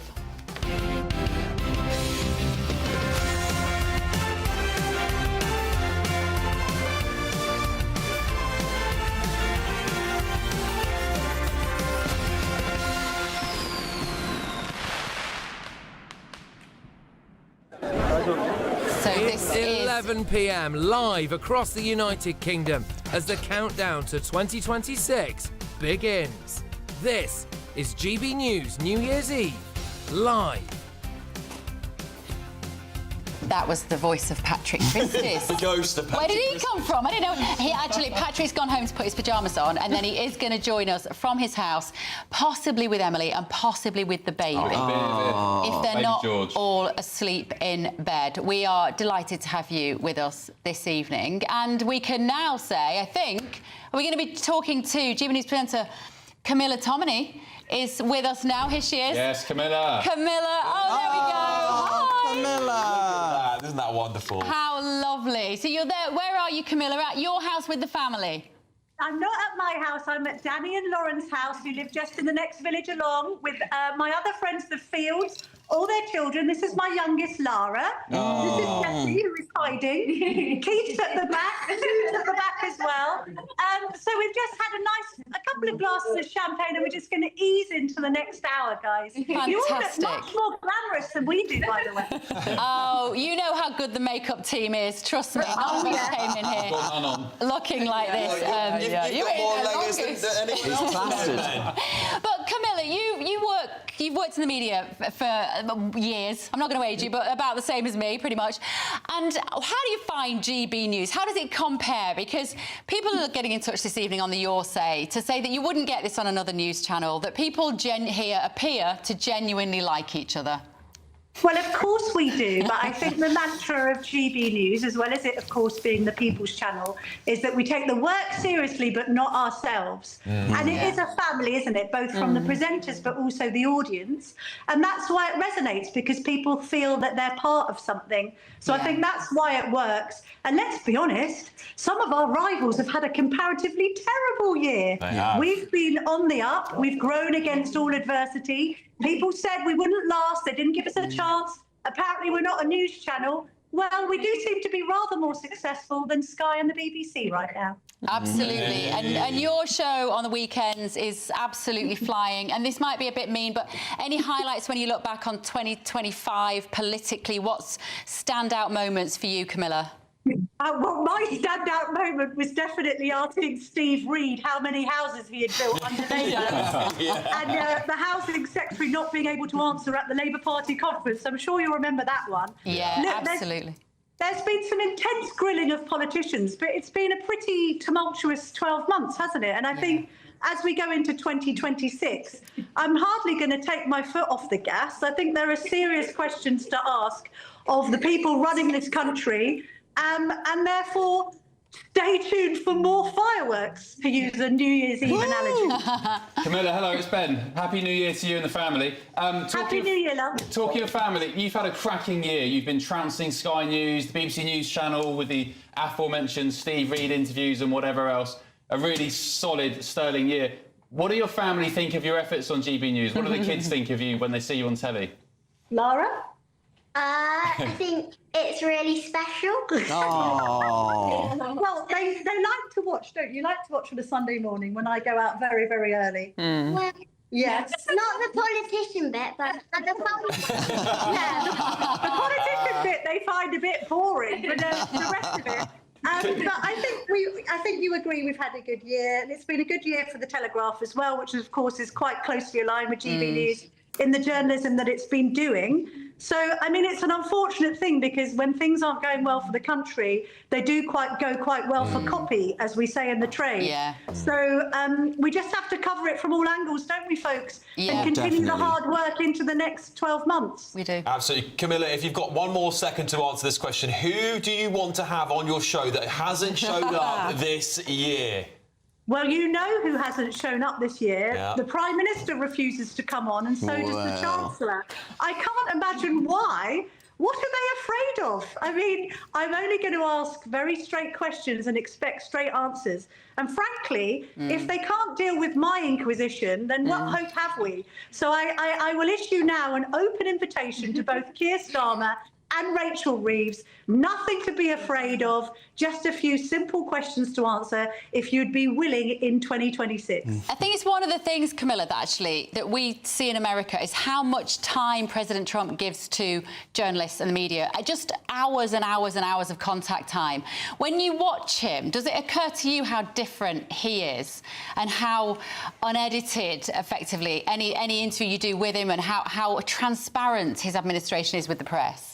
Well, I think the model of having those White House press conferences obviously to be envied, because it is an opportunity for people to have a bit of a free-for-all. What's been interesting is some of the political leaders here have tried to emulate that. Nigel Farage, Kenny Badenoch, having a list of set questions and then taking questions from the floor. The other thing about Trump is, like him or loathe him, he's ideologically wedded to what he believes, and therefore he doesn't, you can't really ask him a trick question because he's just going to shoot from the hip. Yeah. I think press conferences are difficult when you're flip-flopping, you don't quite know what you believe. Yeah. People are giggling. You've got the giggles now, Lara. You'll all be familiar with what she's doing. 6-7. It's because we mentioned Keir Starmer. Brilliant, brilliant. Well, listen, we wish you a very happy New Year, Camilla, to you and all your family there. We're raising a glass to you, and we will see you for more success in 2026. I'm on air on Sunday, everyone. Tune in. On air from 9:30. Perfect. We'll see you then. There you go. What a start. How lovely. What a great year. What a start. And listen, another face that is on GB News. Not quite as much as Dawn Newsom, I have to say. It used to be the Darren Grimes Christmas series. It did, actually, But this year it was the Dawn Newsom. And Dawn has kept this He poisoned me, I'm telling you. On air. It's been brilliant. It didn't work long enough. We need to get another dose, I think, by the end of the night. Probably the only person who is on GB News more is our GB News senior political commentator, Nigel Nelson. Nigel and Claire is there as well. Good evening, guys. Great to see you. Nigel, is it getting harder and harder to keep putting up a defence of the left in 2025? Yes. Yes, it certainly is. I mean, my big wish for this coming year is the Labour government make fewer mistakes, and therefore we won't have quite so many U-turns. Oh, is that how you see? We just had a farmer. Is that how you see the farmer's tax, as a U-turn? Well, it is a U-turn. I mean, we've had 3 this year. We've had the winter fuel allowance. That was a U-turn. They backtracked on disability benefits, another U-turn. Both of those they shouldn't have done in the first place, which would have been okay.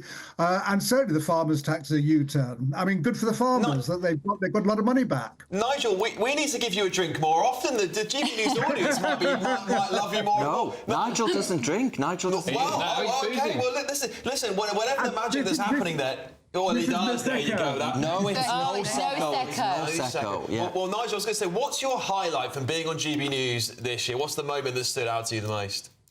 I think that actually it's the whole year, on the basis that I've been absolutely free to say whatever it is that I've wanted to say. Nobody told me what to say. No one's ever admonished me for saying something. So I think that GB News' absolute commitment to free speech is the reason I really love the channel. Now, I mean, some viewers have threatened to throw their TVs out the window whenever it's on. So my big wish then for 2026, I'm sorry about that. All their TVs are intact. And Nigel, if you're going to make one prediction for the Labour Party for the coming year, will Starmer last the year? Yes, I think he will. Labour Party, as you well know, is very bad at actually getting rid of leaders. The Tories are terribly good at it. The Labour Party isn't. I think that provided he does just badly in the May elections, he will survive. Big question mark if he does very, very badly. Let's bring in Claire just briefly at the end then, Claire. Is it getting really easy in your house to say, I told you so, I've been telling you for years that you've been wrong? Oh, do you know what? It's an absolute delight that I can say, see, this is really hard governing a country and you lot are absolutely awful at it. And so I look forward to many, many more of those in 2026. I think you're amazing, you guys. A happy New Year to you both, Claire Pearsall there and Nigel Nelson. Happy New Year to you. Happy New Year. We will see you soon. We're looking at the clock. It's 12 minutes past 11 here. Make sure you stay with us. We're going to be bringing in the fireworks live with our fireworks commentary, which is frankly legendary. But first of all, do you remember this moment from earlier this year? It's not there. It's not there. It'll come in a second. It'll come in a the line caller. We are going to bring you that moment in just. It's a very busy show this tonight, so they're working very hard behind here. And we're very difficult to manage. The five of us, one of us is hard enough, and plus Darren. I mean, he's one of us combined. Exactly, and I'm the professional in the room because we have actually got the clip right now. Okay, here it is. Right, where are we going? Just on the floor here? Okay. Right. Right. Are you ready? Okay, let's go. Chest to the floor. Pass to 21. 1, 2, 3, 4. Tom Harwood. Easy, one hand. Technique. That's cheating, Tom. You're dipping Very your head funny down. colour, Nana. So that was Tom Harwood and Ben Leo doing a press-up off. That wasn't. One of them was doing press-ups, the other one wasn't. Yeah, who? I don't know. Who did you think, Ben? Me? Look at Harwood doing press-ups there. I mean, being very generous, you call him cheating. Being more sinister, he was doing something with the floor. I don't know what he was doing. My form was impeccable. Well, we are going to see if your form has improved a year on after the break, and I believe, Darren Grimes, you are going to accompany him. Well, I think I'll be doing the worm. No, apparently you're doing it now. No, we're doing it. You haven't even got time to warm up. Go on, over you go. This is why you wore trainers, isn't it? We've cleared the area over by the sofas. Poor Darren By didn't the get sofas, by the sofas. Darren didn't get any warning about Ben's this. getting Oh, serious. Ben Leo's taking his jacket off. Taking his jacket I off. have He's no getting idea I was serious about doing this this. I would just here. like to say. Darren, use Now, your knees. Use I your can- knees, Darren. I can taking vouch his for the sort- fact that he's Ben getting Leo does go to himself the gym sorted, quite a lot in dressing America. He's in himself up. excellent shape at the moment. Oh, God. Darren Grimes is busy I'm being a carrying some counsellor. Christmas weight, I promise. Here we go. Where do you want me? They Where are do you want getting me? on the floor, ladies and gentlemen. If you are listening on the radio, Ben Leo, excellent technique there. Darren Grimes, technique not so good. Ben, counting how many has Ben done? Technique's not so good. I can do the worm. Should I do the worm? Do the worm, Darren. Just do the worm. No, I have absolutely. Then actually, I think ultimately. Do the worm, Darren. No, I cannot do. It'll look like a fish out of water. on. Fish out of water. I've done one. I did one. Come on, Ben's still carrying on. Excellent work. Can I Come just on, say Darren. he has a personal trainer in the United States of America that's built like a horse. And you're a counsellor in the northeast. Right, It's come quite on. a comparison. That was possibly a little unfair on Darren Grimes. Come on, Darren. Do the worm. Oh, I really Please will don't look hurt like yourself. a fish. I really will look like a fish. I can do the squats. I can do the squat. Darren, they've promised you to you can have your show back if you do the worm. The squats haven't improved. I don't want my show. It's a very low squat. Alex Armstrong's ruined it. If you're looking for fitness inspiration on the 1st of January, frankly, that was not it. Yes, it was. The message to the moral of the story is get yourself a personal trainer like Ben Leo, and then You you'll have to be. get the makeup artist in now for Ben. He's not as mad as he normally is all of a Darren, sudden. are you all right? I am, yes, I am. You didn't pull anything. Oh, no, I didn't. Someone get a defibrillator. My dignity? Oh, And are you all right there, Ben? delicious. Fine. Great, yeah. As a cucumber. Yeah, there we go. Well, your makeup says otherwise. Alex, I don't know how you dodged that, by the way. I've made a good deal. I've made a good deal with the bosses. Yeah. No, yeah. Come on, I'm Alex. not doing it. No, Squats, it's not happening. Squats. I've had one. Listen, I have worked too many hours. I have worked too hard this year to go and do push-ups. Pay me some more money. How about that? Miriam, can you do a press-up? I can hardly breathe in this dress. I'm not going to do any press up. I can do a couple. Should we do like what could we do? What version could we do? No version. Should we do an arm wrestle? The poor lady is she's in a very short dress. Do not. How about that? Okay. How about that? Here we go. Right. Ready, go. Oh, very good. Wow. Alex. All right. She won. Oh, yeah, Miriam what won. a gentleman. Well, Very chivalrous, very chivalrous. Right, we're going to move on now to talk to Isabel Feculak, GBNews reporter. She's in Cardiff for us tonight, where I imagine things are probably a little bit more wild than they are here. Hello, Isabel. Where are you, my love? What's happening? Hello guys, I'm in Cardiff here behind me. You can see people dancing on the dance floor. In Cardiff town as well, it was absolutely heaving, but we're now in the marina at a place called the Low Lounge. This is an event that's been in preparations for a year. I'm here with Konza. How long have you been preparing for this and what's gone into it? Just under a year, around about May, June, we started to get planning for it. Just want to make sure everybody has a good time. It looks like they are. And It's an absolutely brilliant event, and this is a family business you run here. You've told me, like many other businesses this year, you've seen a lot less customers. So what are you hoping 2026 will bring you? Hoping that we can just give a bit more diversity to our events and everything that we're doing, and hoping that we can, you know, get more people in the door, more families in the door, and more events. Try to bring back this industry. Well, it's a brilliant event here, and people have come from all over. These guys over here, I think, have come all the way from Leicester. Hello, girls. Are you enjoying yourselves tonight? Absolutely. Brilliant. We're loving it. And you've come all the way from Leicester for this. Worth the trip? Absolutely. Come down, it's really fun. It's brilliant. Look at all the stars. Atmosphere's amazing. Come down, you won't be missed. And the fireworks will be on tonight from the bay. You can see just behind me over here. Not long now until that countdown, but from me here, Happy New Year, and from our lovely cameraman Steve, Happy New Year to you all in the studio. Oh, brilliant, Happy New Year, Isabel. Isabel. Well done. Isabel Feculak there. She's going to be doing more for us from Wales in 2026. Yeah. That looked really fun. That's where I would like to be. Yeah, can we get some of those strobe light effects in here, maybe? A bit of music. Bit of That'd music. Be nice. Yeah. People don't go dancing anymore, do they? Like, No, they don't. I love a dance. Bentley, careful what you say. I was going to say something, but I'd probably get cancelled. Let's try and keep the channel on air if we possibly can this evening. Can I just say he's downing the glass of mix that we were all given by Jameson earlier. And he's downing it on his own. Somebody's giving me a jug. Where did this jug come from? Jameson, the cocktail! The mixer! This is what it made it? Yes. Oh, right. Work hard, work out, and play hard. That's the motto of 2026. Well, you've done Thank you, two Darren. of those things tonight, you two. Let's see. Thank you, Ben. Right, so let's go to Doogie Beattie, because this is a man who's no stranger to a party. Doogie is in Dublin tonight. Wow. Doogie, it's so great to see you, my love. What's happening? Oh my gosh. Oh, Bev, you'd love it here. You'd love it here. Look at Temple Bar. Absolutely rammed. In fact, it's dead funny. Typical Irish.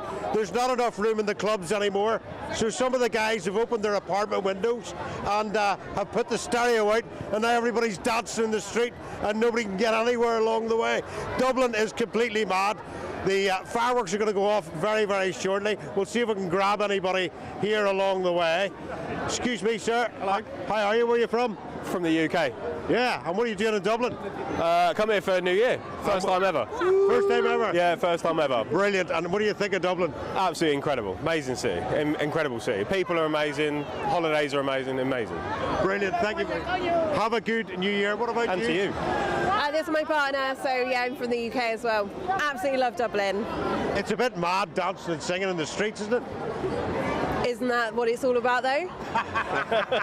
Have a great New Year. And to you guys. Thank you very much, Bev. Dublin is mad. It's fantastic. And you know what? When we get off the air here, you know, we'll maybe join in a few parties along the way, but it's definitely the place to be on New Year's Eve. And I can assure you, lots of time. I mean, look at these people. Look at this.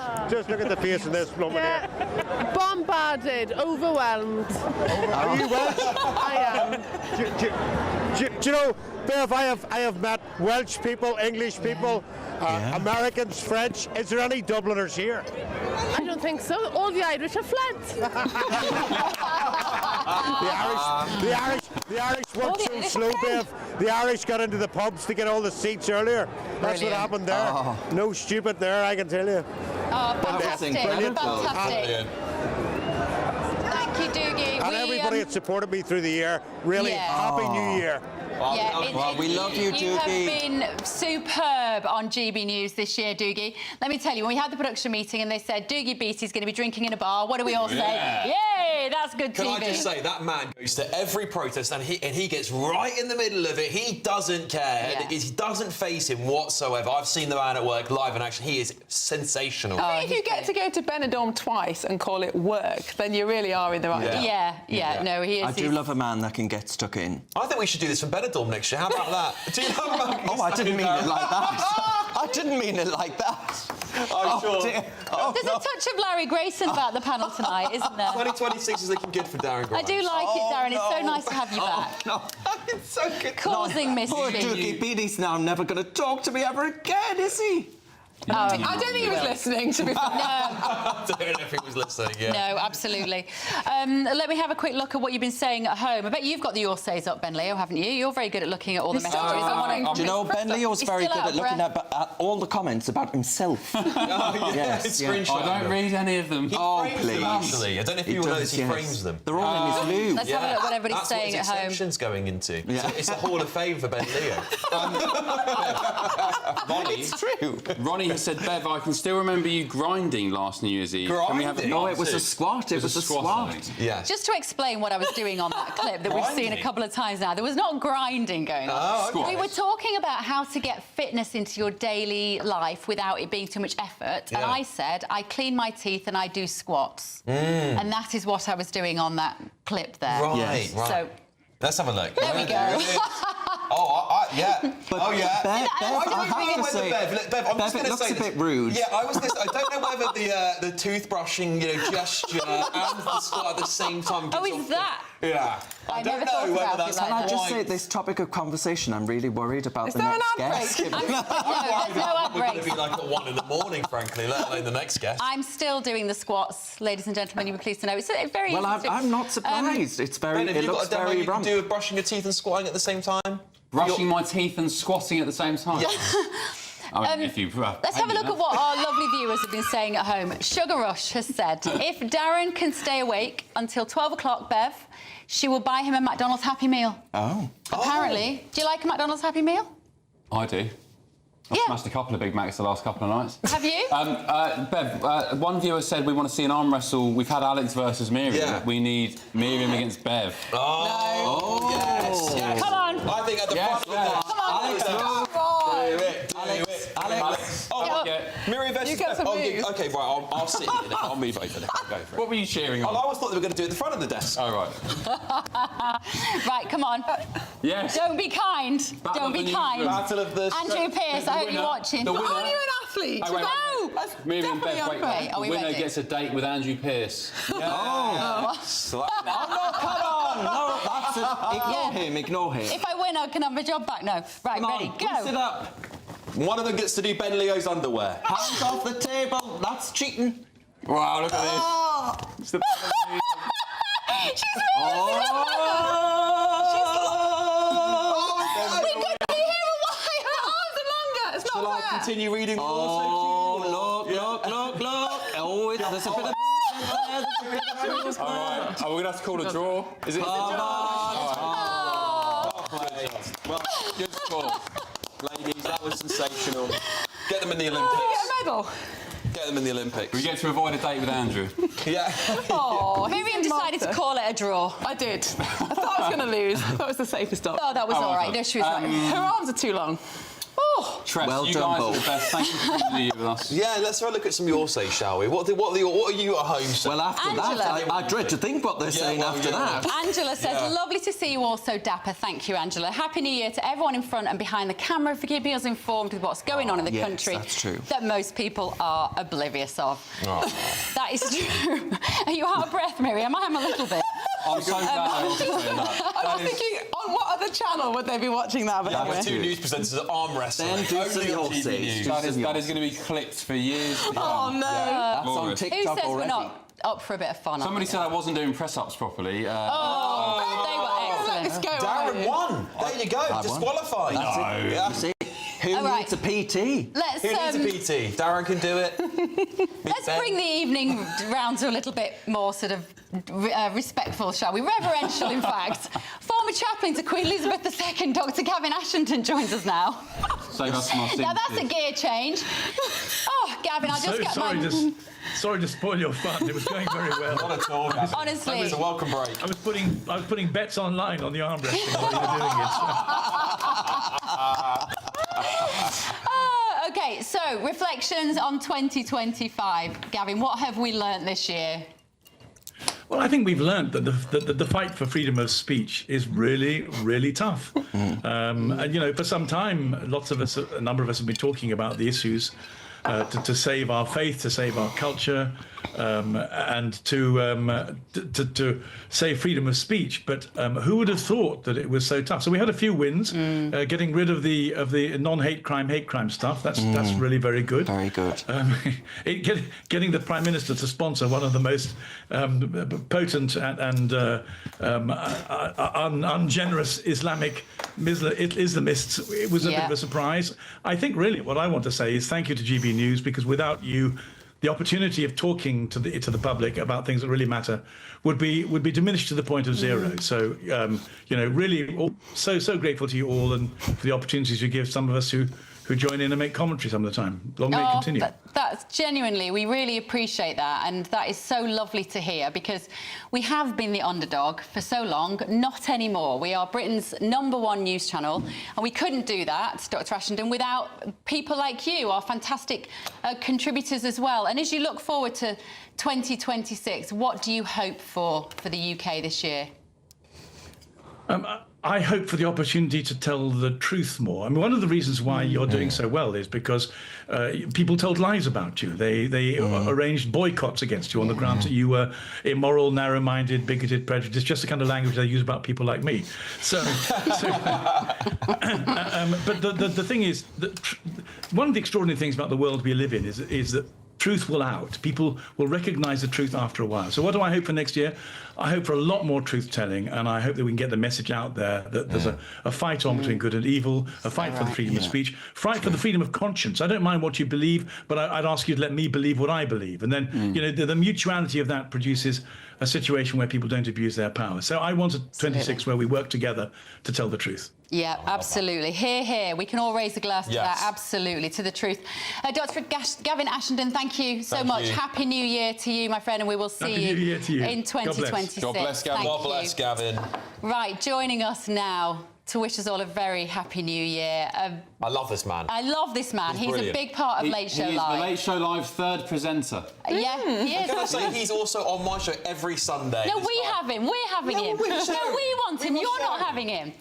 And there he is, Paul Cox. Hello. By the way, Darren and Miriam are sitting there thinking, who the hell is this? Unless they watch TV after midnight, then they're not going to know who I am. But let me tell you guys, who's not watching, Paul? Everyone's watching it after midnight. What are you talking about? Everyone's watching. Why are you only on after midnight, Paul? What are you up to? No, they let me on just before midnight as well, Darren. I'm on after 11. 11 till 2. They just won't. I'm just not allowed anywhere near it before that, Darren, unfortunately. He's a vampire. By the way, what have I been watching? Miriam said, what other channel would you see this on? I was thinking Babe Station. You had Bev and Miriam wrestling. There was some sort of inadvertent homoerotica going on between Darren and Ben, where they were press-upping on the floor. People pay good money for this, tune in and talk about. Look, Paul, I was just going to say, this is what our GB News members pay for. They want to see this content, don't they? This is what it's all about. Alex, you just about kept me decorum, mate, didn't you? It's a fun show Although I tonight, did see Paul. I think Alex got offline now. The night is young. We've got an hour and a half left yet. Don't you worry. Alex Armstrong is going to get a bit of this. I'm feeling a little bit sick, I'm not going to lie. But you know what, Paul? It's been a grim year, and we thought, let's tonight celebrate in a little bit, because do you know what gets us through? Our sense of humour. Yeah. If there is one thing that we need to retain and we need to remember, is even on the darkest days, we can always find something to laugh about. You're so good at that, Paul. Thanks so much, Bev. Can I just take a serious? I've absolutely loved every second of being part of the US show. When I was first asked to do that, I thought, do you know what? It's a completely new thing. I was fully behind it. I am someone who couldn't wait for GB News to come on air, and then found myself a year after it came on air on GB News, and haven't looked back since. I genuinely love this channel. I genuinely love this channel. I love everything that it does for our viewers. I love you guys. I don't even drink. I think I might cry, but I genuinely. After all that, you're not welcome back on Sundays anymore. That's it, you're done. You're done. Find another 11 o'clock slot. Joker. We love you, Paul. Brilliant. His heart lies with us, it's quite clear. It does. In fact, we've got Stephen Kent and Mally Smith on the show later tonight, Paul, as well, who our regular viewers will know are often on with Paul. Yeah, they're going to be beaming into us from the US just after midnight as well. But should we just reflect on it a little bit more about what you like about Late Show Live? Because there might be people watching. Keep it coming, Paul. Keep it coming. What's so good about it? I do genuinely love it. What the viewers don't know, and I always joke and say there's 100 producers helping us out. There isn't, but there are some very hard-working producers and some incredibly hard-working presenters that are keeping that going. Wow. And Darren, there are. Honestly, I want to keep on the show, Darren. Don't question it. Don't follow the advice of the one who's left. Trust me. Yeah. You're down the road to ruin. You pushed me out. I did. I've claimed more shows this year than Darren has council seats. Well, yes. I do love the idea that it bridges the two countries, US and UK. I love it because where they are treading, we will lead. That everything they're suffering, we will suffer if we're not careful, or are suffering now. The fact that we've been able to get an in the White House is incredible.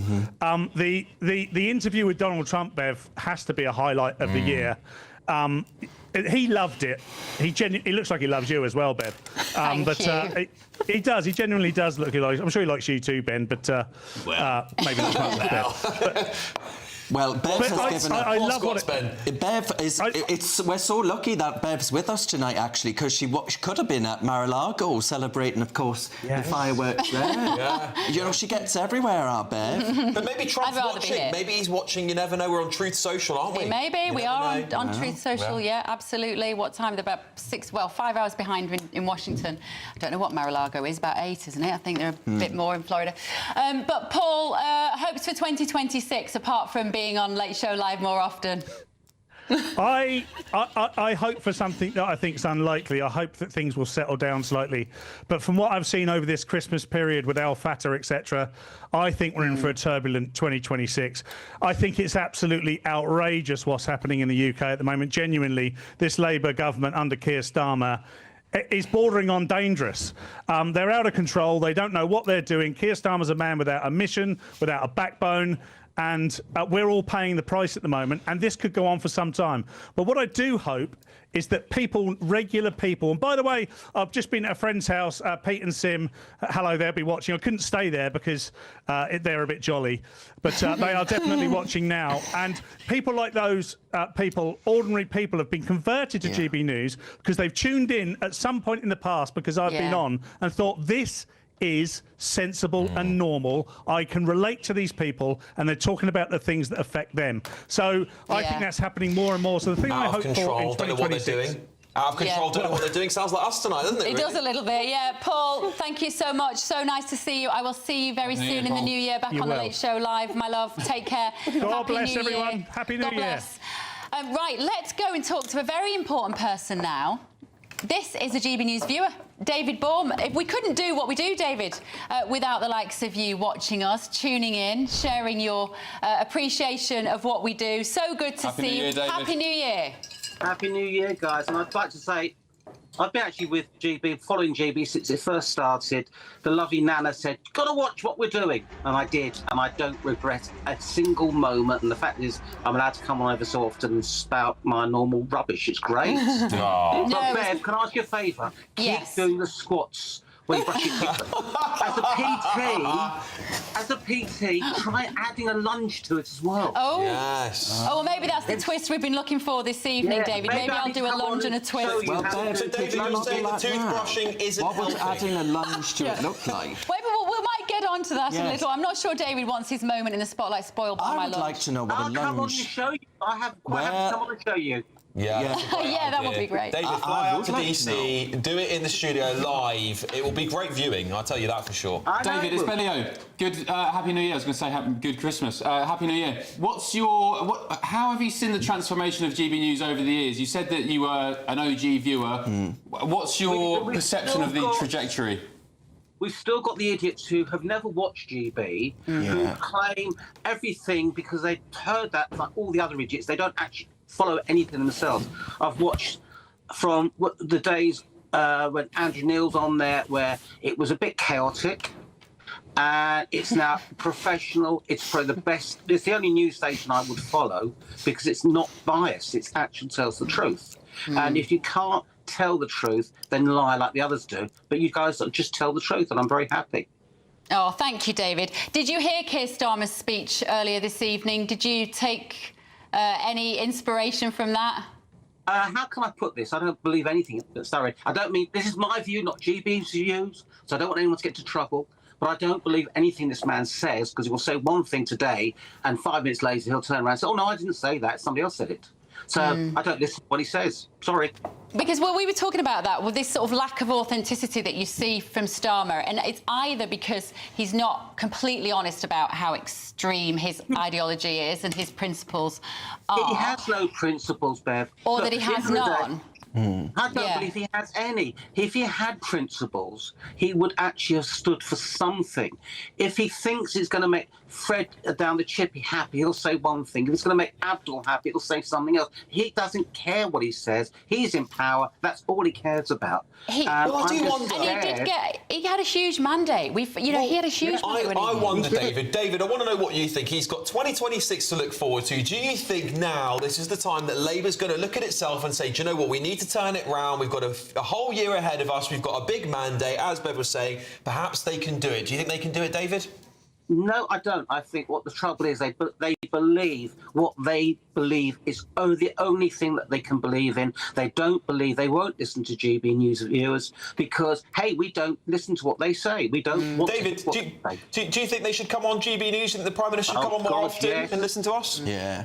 Of course they would, but they won't because, unfortunately, Nigel Farage, they think Nigel Farage is horrible and tainted and we can't be anywhere near him and nothing that he's involved with. They won't come onto GB News because you'll ask them the right questions and they won't know how to answer. OK, thank you, David. Thank you so much. David Bourne there. Happy New Year. Keep doing what you're doing in 2026, 27, 28, 29, 30. Just keep going. Thank you. Thanks, David. We will, and we couldn't, like we said, we couldn't do without our amazing viewers who have just grown and grown and grown. Can I ask you guys something that you think Labour has done well since taking power? Good question. A victory. It's easy to. I mean, there's many. Increase minimum wage. Can I say? I think that's one of the worst things they've done. Unless you're on minimum wage, and then it's really good. Well, it's not if you lose your job because your employer can't afford to pay you. Yeah. Can I say? I actually think they've got tougher on immigration than the Tories were, and I don't think. Listen, I think they've got a long way to go, but they have done things that I would have said if I was a Tory government, such as, for example, indefinite relief to remain, extending that to, was it 10 years or something a bit beyond that. So they are doing those things. Whether I believe they're going to get, I don't think, by the way, they're going to get on top of the immigration crisis, but I think those are things that I expect the Tories to have done. Miriam, what have they done well? I mean, I suppose they've held the line against some of the far-left tendencies of their backbenchers, and it's easy to criticise Rachel Reeves in particular. She's certainly had a bad year in terms of PR. But she is not a far-left socialist. She's quite a moderate technocrat, but she is being pulled in all directions by her backbenchers, and she cannot win. And we saw earlier this year in the spring trying to cut the ballooning benefits bill by just $5 billion a year. She wasn't even allowed to do that by her crazy backbenchers. So is the Labour government doing a good job? No. Could it be worse if the far left were in charge? Yes, it could. Can I ask what do you think, actually? You say Rachel Reeves isn't a socialist, but she replaced a portrait of Margaret Thatcher in number 11 with the founding member of the Communist Party of Britain. I've forgotten her name now, but it's a fact. Why would she do that? Well, I can quite understand why a Labour Chancellor does not want a picture of Margaret Thatcher in her office. I think that's... And if you come from places like Darren and I come from... I mean, when I was at primary school in Sheffield, primary school, we were learning rhymes about how we were going to get rid of Margaret Thatcher. What do you think they've done? Good question, but I don't think that automatically tells you anything about her economic philosophy. What do you think Labour have done? What's the good thing they've done this year in your view? One good thing, you have to name it. One good thing Labour have done... I mean, they say they've deported, was it 40 or 50,000 people? However, the caveat is they are, as I described them, low-hanging fruit. Well, most of them are voluntary as well. I.e. the Vietnamese nail-bar workers who do your wife's nails, who really don't cause any harm. They're not the ones going to synagogues hacking Jews to death. So fine, okay, you've deported some people, well done, but you've also got 40-odd thousand coming on small boats as well. Darren? Well, after that cheery note, I would actually argue that the best thing they've done is highlight to the country why we need a fresh start. Oh, very clever answer. No, I do. I genuinely do believe that. And if I had to say something, if I absolutely had to, right now in the spirit of New Year, new resolutions, let's hope they do better next year, then I would argue that what they've done on looking at the way local government is funded, because we have a massive problem when it comes to social care, looked after children. They're ballooning costs and they're bankrupting local authorities, and they all... Well, for something good. Well, to look at the funding again is a good thing. Right. Very well said. He's been working at this political spin really well, hasn't he, actually? Give him a minimum wage. Well, the minimum wage, I think, is probably good, given how expensive everything is. But I completely take your point, the fact that there are so few people being employed now, because it's so much harder for employers with national insurance contribution increases and the fuel prices that we're paying for all of our electricities and gas, I think we have to give them some credit for the fact that they did listen about the farmers' inheritance tax. Yes, true. That there is something to be said. They shouldn't have got it so wrong in the first place. Yeah. But the fact that they did respond, even though it was late in the day, and literally some farmers had taken their own lives because they were against the clock on that. True. That's sort of that's well, what's the political highlight of the year in Britain? What do you think that is? Ooh. I think that's a tough one, isn't it? I mean, maybe not the highlight, but I mean, Rayner's resignation. That was fascinating to watch, wasn't it? That was really interesting. Digital ID was great. Bev loves digital ID. Really great policy. The political highlight. COVID inquiry, another one of Bev's favourites. Yeah, I mean, there's a long list of troubling events from this year, but it is very hard to think of something that's good. And we're barely, we're just at the start of a lot of this. Can I tell you my favourite? We're just at the start of digital ID. I really loved when Nigel Farage stood up in front of that massive Union Jack, the biggest in the country, and gave that speech. I thought he looked very prime ministerial. No, he did. My political highlight, though, was watching you not get one show, but two shows. And I think it's an amazing thing you've done very well. Basically, effectively. Skullduggery works, folks. Let's go back to Doogie, shall we? Doogie Beattie is in Dublin. He's enjoying the local... Oh, he'll be there in a second. He's having a pint there. Oh, this is another job for me next year, Dublin. Oh, Doogie's job. Here we are. Doogie. Hello, my love. What time is it? 23:44. We're counting it down. Yeah, what's happening there? Well, we're on the River Liffey. You can just see the Halfpenny Bridge in behind me. Very historical bridge. Many's a proposal on New Year's Eve has happened on this bridge. Strangely enough, there's a divorce lawyer at the other side. All sorted, no problems. But yeah, within the next 15 minutes, we expect to see the Liffey and over the top of the castle here lit up with fireworks. So we've had to move away from the Temple Bar area. But unfortunately, lots of the people are now starting to head this direction to see the fireworks over the top of the Liffey. Highlights of the year for me, Bev, the farmers' inheritance tax. That where he's put that now is actually probably worse in some ways, because the next government may leave it alone, and within a 5-year period inflation will go up and put those farmers back in exactly the same position that Labour left them in last year. It needs looked at seriously again, and I will be on that quite a bit this year. Other things this year, of course, from tomorrow, new cars into Northern Ireland under the European Protocol, that framework document that Rishi Sunak said was the best of both worlds. Any cars coming from the United Kingdom that don't meet EU standards will be up to £4,000 dearer in Northern Ireland, and veterinary medicines, which also affects the price of food into the UK because we feed millions in the UK, if UK veterinary medicine cannot make it into Northern Ireland, and that goes on top of 30 quid for every business-to-business parcel that has come into Northern Ireland this year. So hard times for the state of Northern Ireland, that part of the UK, just about 100 miles away from where I'm standing now, and there will be tough times ahead for all of us in the EU in this part because of immigration that we've reported on in this very city in the last year. So quite a big year 2025, 2026 is by no means fixed. Doogie, and those problems are going to come back on a and haunt positive us all. point, Doogie, you've been covering what's been going on in Northern Ireland and in the Republic. Do you think actually the immigration debate, and especially around illegal immigration and all the rest of it, has actually made people realise that there's more that unites people who are British and Irish than perhaps divides us when it comes to the issues that are facing the Western world? Absolutely, Darren. I stand with a Union flag on my microphone on a station that plays the national anthem every morning. And in Easter last year, I was in amongst 10,000 nationalists flying tricolours who have the only station they trust is us. It's quite amazing. And I grew up in the 70s in Northern Ireland when quite literally we were killing each other. And now we see this real joining of North and South to stop this immigration because, of course, they come straight in to the Republic of Ireland, travel north into Northern Ireland, UK, get all the benefits there, or they can just travel on a ferry straight across back into Great Britain. So you might send them home to France, they get on a ferry to Republic of Ireland, and hey presto, they're back in Great Britain again, courtesy of the passage that comes through here. So yeah, that is going to get a lot tighter in the next year, and that will be exposed even more. Thank you, Doogie. Thank you so much, Doogie Beattie in Dublin. We'll be back with Doogie as the evening goes on. Let's go now to GBNews reporter Bethany Elsey, who is in Edinburgh for the Hogmanay celebrations. Bethany, one of the best places to be in Scotland on New Year's Eve. How is it? Atmosphere here tonight has been absolutely ecstatic. This is the third and final day of the famous Hogmanay celebrations in Edinburgh. There's been everything from torchlit ceremonies to street parties. Tens of thousands of people have flocked to Princes Street, where we've been all evening. It's been amazing, and obviously now the countdown in about 10 minutes time for the famous fireworks above Edinburgh Castle behind me. Is everyone having a good time? Yeah!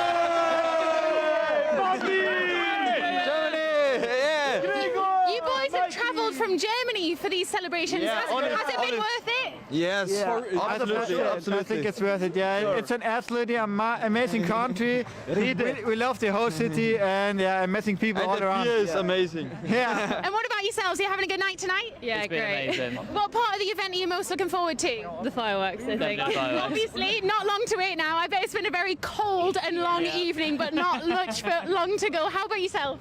Same thing, I'm here for the fireworks as well. Yeah, great. Tens of thousands of people. These are just some of them. Absolutely cannot wait for the fireworks myself, as I am here for the first time. I'm gonna say it's on Pornhub already. Thank you, Bethany. Thank you so much, Bethany Elsey there in Edinburgh for the Hogmanay celebrations. Just to read out some of what your says here. Mike saying... New Year! Happy New Year, guys!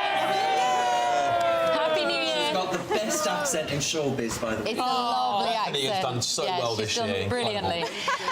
Mike saying Doogie Beattie is a true British warrior. Excellent reporter. Well done, GB News. Love Doogie, says Phoebe.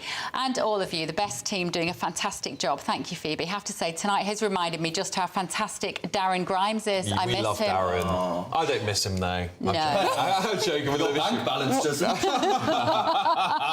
Neither do the ratings. Look, 10 minutes exactly to go. 10 minutes. Can we just say, though, how unusual this news channel is? No, because it's great. Miriam now has my show.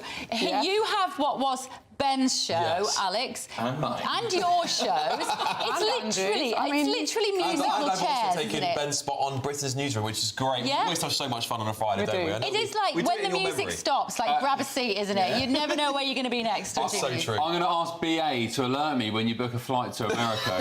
I'm going to be locking those studio doors in DC. I'm planning a little trip next year, don't worry. Go to California. There's no business like show business, Ben. Yeah. You're not welcome. We are looking at Big Ben here. It is 10 minutes before midnight. Not that Big Ben. 10 minutes minutes before midnight, ladies and gentlemen, and we are so thrilled that you've chosen to spend it with us here at GB News tonight. London, from this angle, looks beautiful. It does. I can tell you when you're down there on the street, not necessarily at its best right now, our capital city, I think it's fair to say, as we come to the end of 2025.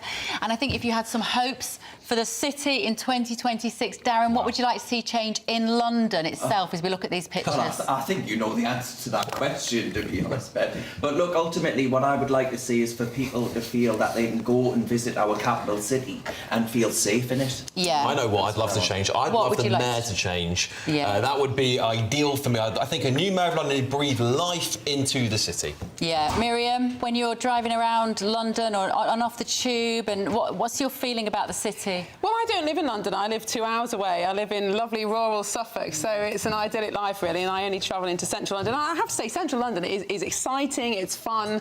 I enjoy working here, but I certainly get the sense from people who live in some parts of London that it has become safe, and particularly for women, some no-go areas. But it is still an amazing city to be part of. It's fun and exciting. I know lots of young people who want to come and live here, so I don't think we should do it down too much. I was actually happy to come back here over the past week from America, 4 months in America, and I was, for the first time in a long time, maybe since I was a kid when I used to go to Arsenal matches at Highbury, happy to be back in London. Yeah. Because after all, no matter the problems, it's my home. Yeah. Britain is my home, London is my home, and I just hope for 2026 that people have a bit more hope and inspiration for the future. Not to be negative, I don't want to be negative at all. I do love coming to London because I love, one, seeing you guys, but I love, you know, the fact that this is our capital city and once used to rule the world. You know, it was such an influential, important city.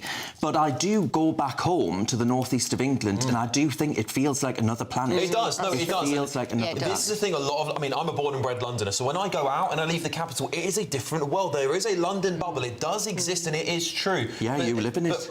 Well, unfortunately, I do, but it gives me such a unique perspective when I leave London to see how beautiful the countryside is, how amazing the people are, and how much they love Britain, and I want that back in London because this used to be the beating heart of our country, and it's not anymore. I think culturally is. I think London is horrific. I don't mind saying that. I genuinely... To all those people down there, hope you're having a lovely time, can't think of anywhere I'd rather be less. But genuinely, I think London is horrific at the moment, and what I mean by that is the bins are not emptied, the tubes don't work, the lifts don't work, the out-of-order signs on everything. It feels like there's never good customer service. The tubes do work. I mean, I go on 6 trains a day, right? But I've been doing this for 18 months. They are packed, but I go on 6 trains a day, and in 18 months of doing this job, I have never, ever failed to be here on time. Some trains have been late, a couple of trains have been cancelled, but I've always got here on time. It's not always easy, sometimes it's packed. Do you feel safe, Miriam, on the tube? Most of the time. Not all the time, that's absolutely true. We had an interesting debate, actually, on the show a few weeks ago with a French journalist who they're considering bringing back female-only carriages, which we had here, actually, until the 1960s. So it's not an unprecedented thing. We don't even know what a woman is in this country, that's the problem. But I think it is easy to complain, and there's lots of things wrong with our country. But when I think in 18 months of travelling on 6 trains a day, I've never been late to work, that's not too bad. That's not too bad, you're right. And actually, what I like about that story is that people can get out of London on a reliable train, because I think outside of London is lovely. Well, I hope so, genuinely Beth. do. I hope so. I think outside London's lovely, but I still think it is dirty, the graffiti, and more than anything, what I find about London is the number of people here. Yes. The overpopulation, the standing in a tube carriage, literally having to wait for the next one because they are so full at certain times of the day. That's what I find difficult about London. Alex's stories of when he grew up here, you know, as a kid, and the change over that period. He's not that old. He's older than me. You know, he's been around the block. You have to get that. But you know, the change has been incredible. No, it has. There has been massive demographic change. And when I was at school, it was still a very diverse part of London I was raised in, but it has changed significantly. And I think London's always been the alarm bell for mass immigration. And actually, I've been saying this stuff for years, and I was, you know, at the time it was very unpopular. Now, you know. Yeah, we're less than 5 minutes now to midnight. There are parts of London, if you were dropped in there and you opened your eyes, you would not believe you were in a British city. No, that's true. The Arabic writing on the streets, on the shop fronts, the number of women who are completely covered. I personally have a massive problem with that. I do not like it. I do not feel that is our identity. Is the transient community of London resulting in, of course, there's no community really. People don't know their neighbours. There's no sort of community cohesion. Is that not part of the problem? It is. People here. It's transient. People are coming and going. Well, it is, but it's also the replacement of a culture that existed before. You know, I look at my home borough and I go back there and I don't feel like it's my home anymore because I don't recognise the area in terms of its diversity. It's lost its Englishness. 4 minutes until Big Ben bongs. And he's here in the studio. But what we do have, because let's try and be positive as we look forward, less than 4 minutes to midnight, we do have the best people in the world, in this country. I do believe that. Being in America, that Ben and I obviously spend time there, there's something about the Britishness, our sense of humour. I'm so proud to say I'm British when I go to... And it still means something to people in other countries. When we open our mouths to speak and they go, oh, wow, you're British, there is some cachet to that still. It means something. Although I will say, Bev, and you'd probably agree, they are concerned. They raise concern about what they're seeing across the Atlantic. But I am still so proud to say, yes, I'm British, I'm English, I'm from Great Britain. And we've got to hang on to that because I think, I mean, when I lived in America, it's a similar thing. There was this love for Brits, and we're their grandparent, their parent country, aren't we? So it's so important for us to continue that same sort of culture and that enthusiasm for Britain because we'll bring it back. We will. There's just under 3 minutes to go until midnight. I want to know your not resolutions but ambitions for 2026, Miriam. Beat Bev in an arm wrestle. I'll give you my PT's number in DC. I need it. Alex, I thought we'd get back into shape again. I think that was I worked a lot this year, so I didn't prioritise my health. So you're my health this year. gorgeous. Thank you, Bev. Alex. Thank you. But I'll do a bit more. I need to be healthier. All right, I think I need to arm wrestle you just to see how... My money's on Miriam if you arm wrestle her. Don't want to do your ambitions best for 26. My ambitions for 2026. Goals, targets. I don't really do that very much. I just tend to lurch from month to month and see what happens. Post along. I would say you're right. Health is the most important. Be healthy, everybody. Like, that's the big thing, isn't it? Look after your health, because do you know what? No one else is going to do it for you. And you cannot guarantee that the NHS is going to be there if you get ill. And just make sure my kids are happy and keep my amazing partner happy. Yeah. Darren? Well, Bev, I mean, I wouldn't mind keeping your amazing partner. Is he watching? Is he watching tonight? Is he watching? He's actually in a pub in Primrose Hill. Oh, right. I did think he might pop up behind the microphone at some point up there. Yeah, I hope he's having fun over there. Look, what I would say is that actually having time to take a holiday would be lovely. Yeah. Because actually it's been a very busy year, but amazing year. And I'm very much looking forward, Bev, to watching Big Ben bomb for a new year, because I don't know about you, but this year has absolutely flown over for me. It has flown by. What about you, Ben? What are your resolutions?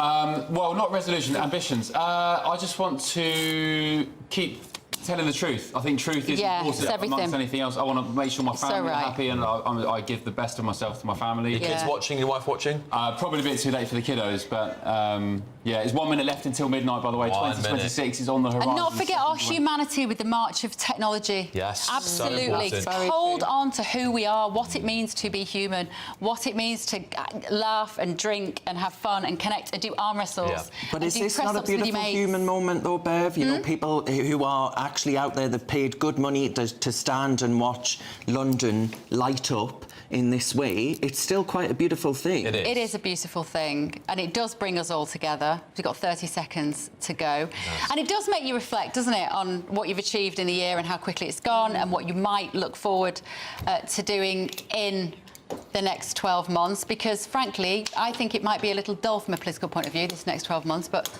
you know what? Here we go. 9, 8, 7, 6, 5, 4, 3, 2, 1. Happy New Year! Woo! 2026. There it is. There we go. Beautiful fireworks over the capital. And do you know what? Something that's really pertinent, the farmers' U-turn, the being together, the power of protest, coming together as a country, as a nation. I think that will be very something to stick with in 2026. Together, the recovery together. I think as we watch all these fireworks, there is a shared common Britishness, isn't there? There's something we can all share. We love this country.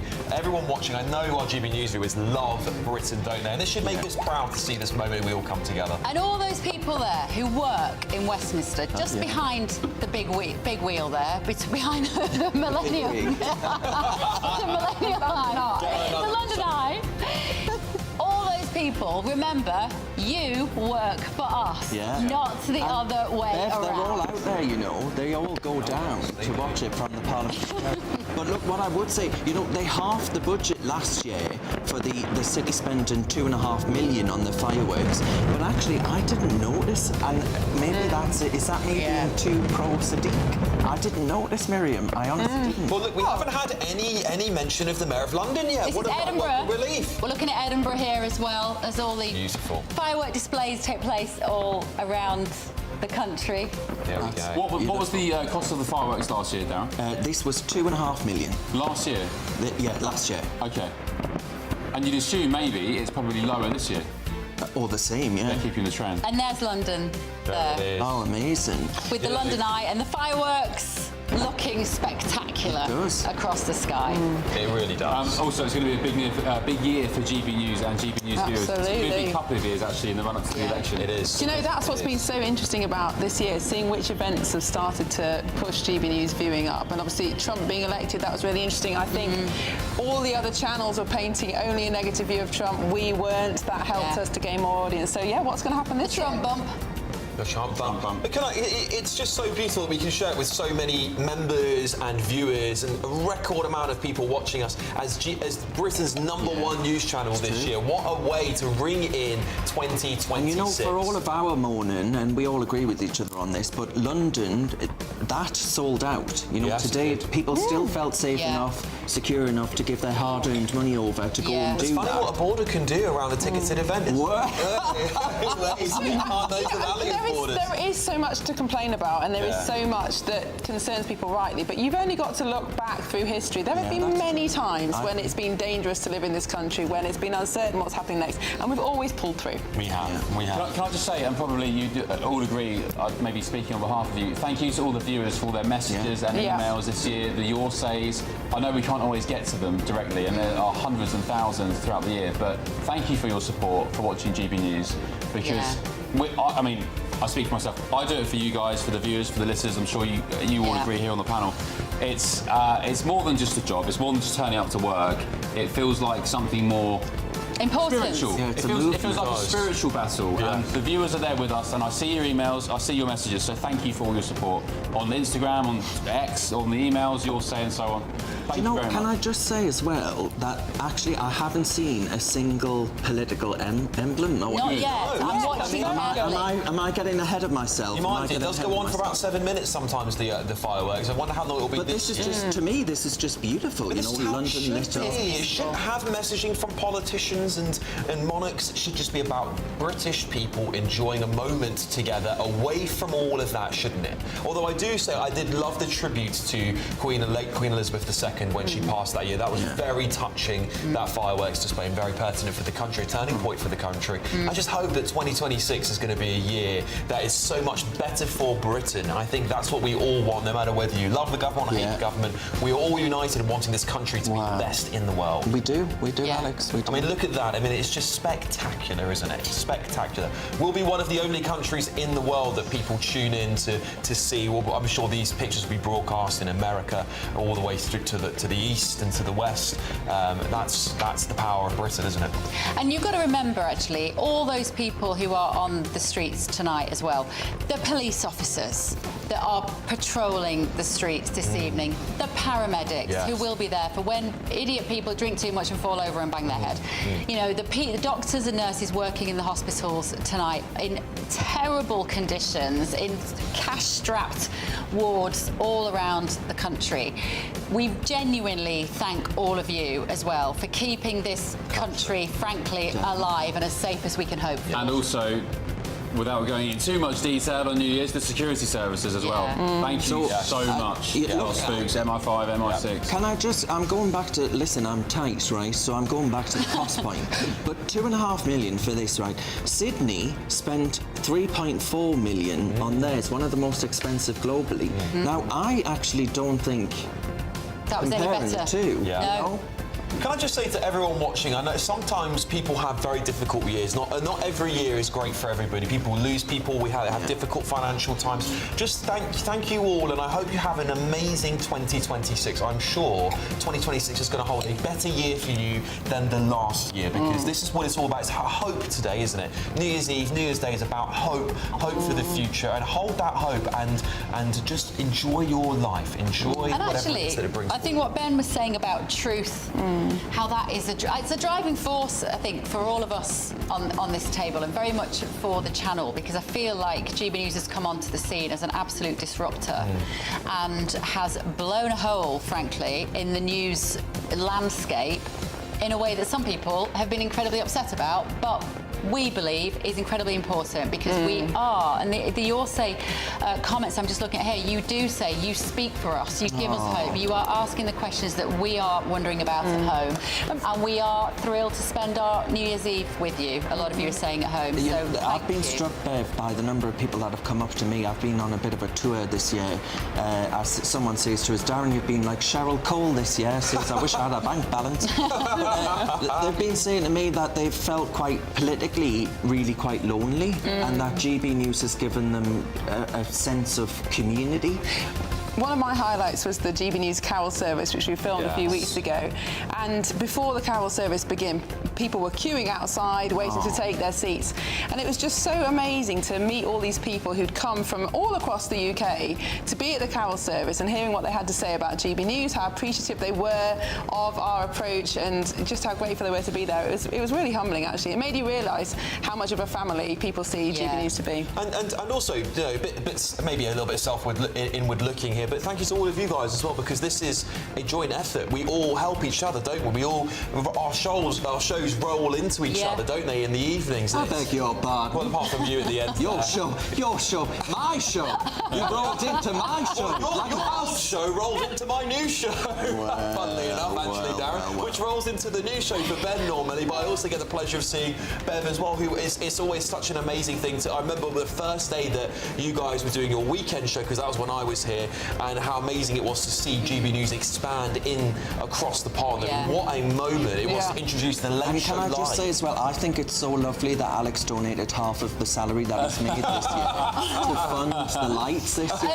I remember when Miriam was an MP and she would sort of come on the channel from time to time, and I remember saying to the bosses behind there, she's really good, you need her on more. Do you remember? I used to hassle you on WhatsApp. You did. I used to hassle her saying, come on the channel, come on the channel. Miriam, were you scared to come on ever to GB News? Did you think to be interviewed? Yeah. No.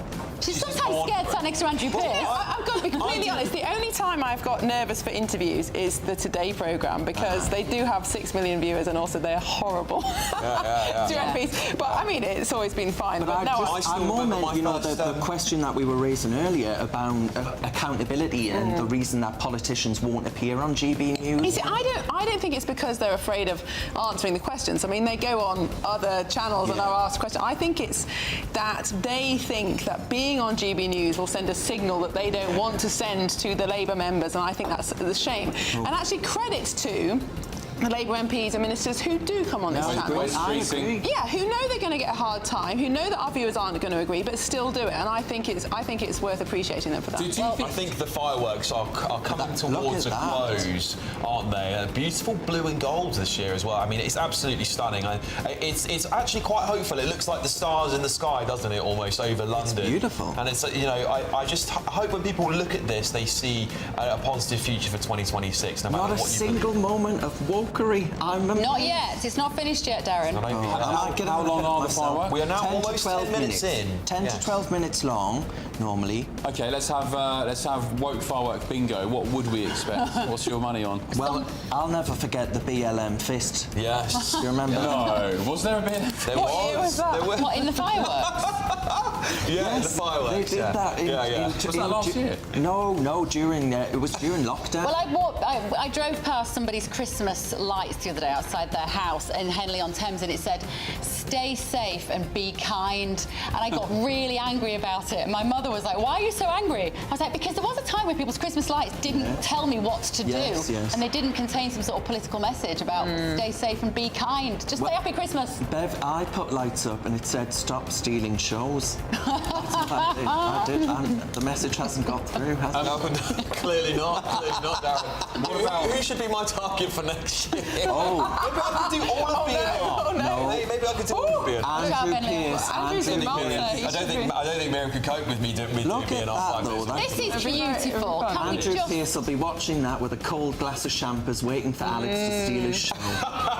Can we just say this is great? I think they've done a lovely job here. I have to say, it's a shame they closed Primrose Hill so that nobody could actually go up there and watch it. I've got that right, haven't I? Wow, that's right. They claimed security concerns, of course. That was what they said. But look at this. Wow. Look at this. And they have actually done. I have to give them a credit this year. There's no messaging, none of that. We haven't heard all of the music yet, so we wonder if there's any hidden messages sometimes behind all of that. However, this is spectacular. What about the resurgence of Christianity in 2026? Because being in America, seeing Charlie Kirk's impact on Christianity, on faith. Actually, that was a low light of my years. Breaking the news live on outside the Capitol that Charlie had died. But his legacy. Almost martyrdom, as described at his memorial, was his impact on Christianity. Miriam, you talked about this in the I think we're in the final seconds here. This is the final. Do you see resurgence in Christianity? Do you see that building still? I think there's certainly a resurgence and interest in where our culture has come from. And actually, I was speaking to some French politicians at a conference in Brussels a few weeks ago, and they were talking about how Islam has actually stimulated an interest in Christianity in France. So I think there is increasing interest in that, and some reports of increasing church attendance. But I think, I think it's too early to say. Well, there you go, everybody. Happy New Year. Happy New Year, everybody. Home, Darren, Ben. Right, come on. Miriam. Come on. You can join us at home. Make sure you stand up in your front room. Yeah, I'm just going to move I won't shake a random person's hand this year. Okay, we ready? Palms, have you? Well, I probably have. What are you doing? Come on, Miriam. I never brought to mind. I've lost the music bed. Should old acquaintance be forgot in the days of old lang syne? We've got it. Miriam, get us right. Lang syne, my dear, for old lang syne. We'll drink a cup of kindness yet for the sake of old lang syne. And surely you will buy a cup, and surely I'll buy mine. We'll take a cup of kindness yet for the sake of old lang syne. Happy New Year! Happy New Year! Happy New Year!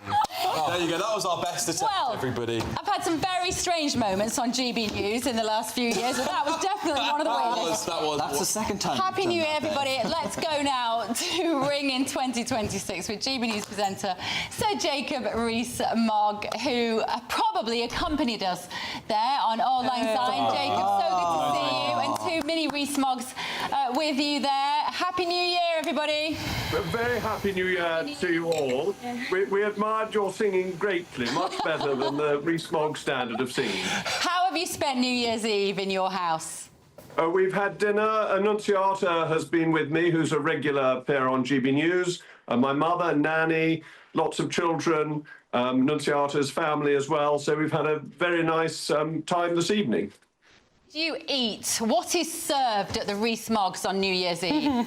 We had the most delicious beef Wellington. It was absolutely fantastic and perfectly cooked. And can we talk to your gorgeous children there? Jacob, who's this in the front?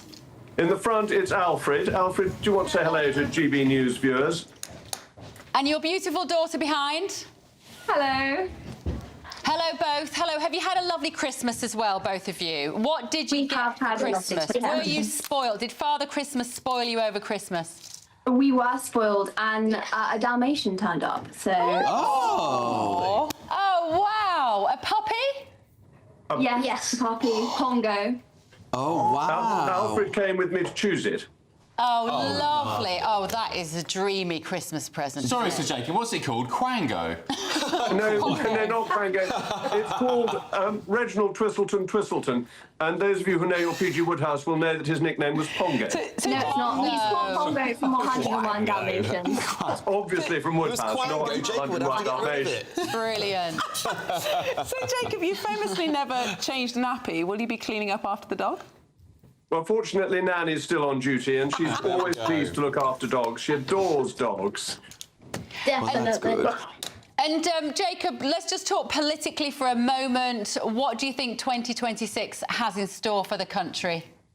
I think it's very exciting. I mean, I think we'll get a new Prime Minister and a new Chancellor, but we're getting a revival of the right, that the combined vote of Reform and the Conservatives is going up. Nigel continues to do very well. Kemi Badenoch's going from strength, is doing better and better and revitalising the Tory brand. And if you put the Tories and Reform together, we're getting towards 50% of the vote. So very positive for Conservatism. The Labour Party's in utter mess, utter chaos. And I'm afraid, from the point of view of the country, it's going to be a very tricky year. Yeah. Jacob, one of your daughters famously has gone over to Reform. I've only got one. I haven't replaced her with another one for her infamous desertion. The best one. And what I have to ask is, how do you think actually you bring a family together if there are political allegiances that go against each other? Well, I think we're all part of the large Tory family, whether we're in Reform or Conservative Party. We're all broadly Tories.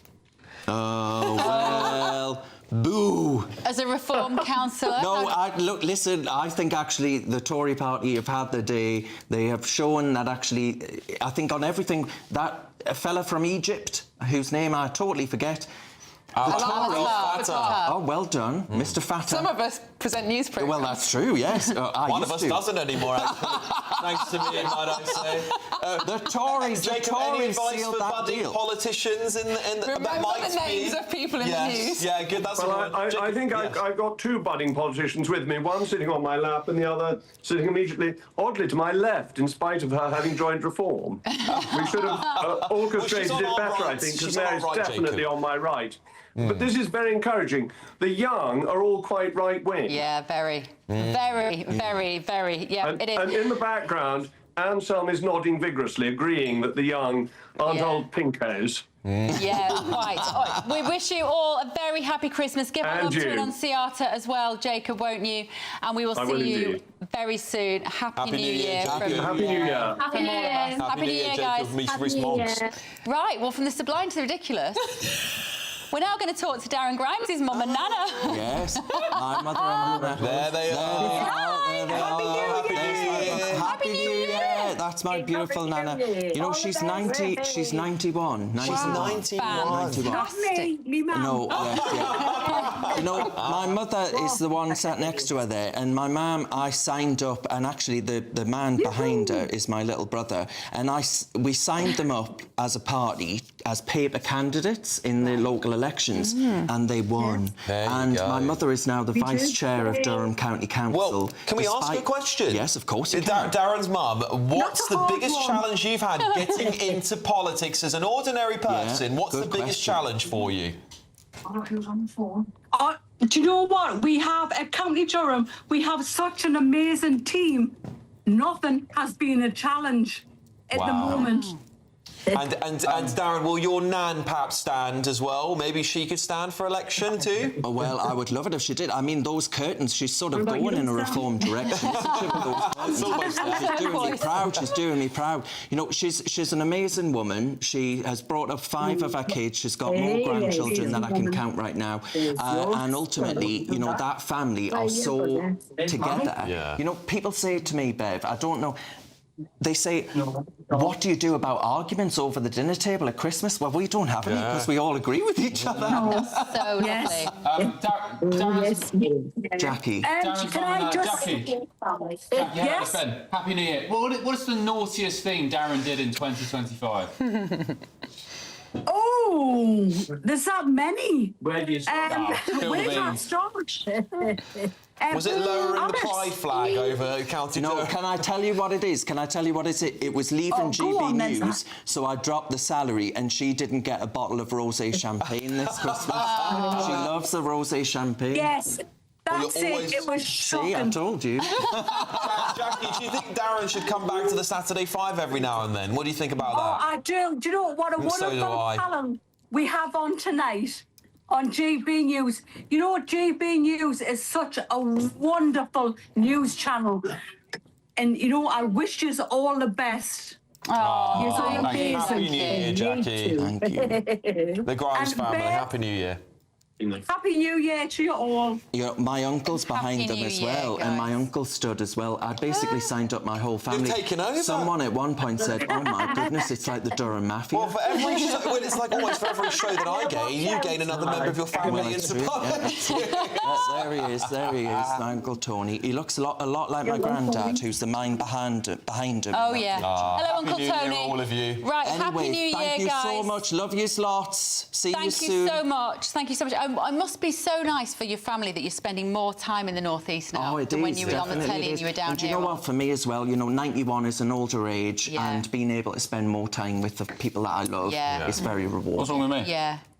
Well, I do love you, but... Not like you love your 91-year-old granny. And my dad's 90 in March. And he's also in America. So. Yeah, this is true. Yeah, Good point. yeah. My dad will be 90 in March, and they're watching tonight. And my mum will be 82 I've met in your March. dad. You've met my dad. What a lad he is. He's a legend, isn't he? He climbed up a mountain. Where did He you did. Really? He came out to America and they climbed up Shenandoah. He's phenomenal. That's amazing. Yeah, 89 and 81 is my mum. 82 in March, I think. Sorry, Mum, He got must that be wrong. good for it if he went to America. They're amazing. Yeah, not on any Shout out to medication. Bev's mum and dad. Yeah, Your dad Joyce was- and I think Roger. Your dad was sinking a whiskey.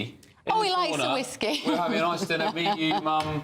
James was there. Yeah. And then your dad's... what's your dad's name, sorry? Roger. Roger, absolute lad, was sinking a whiskey in the corner. Yeah. There you go. Yeah, I'm very Happy New lucky. Year. I'm very, very fortunate. Well, Happy New Year to Happy all New of your Year families. to Mum and Dad as well, Happy Nana New Year and to Poppy. all of you. Right, let's now talk to a GB News viewer, Adrian Gell. Adrian, thank you for joining us.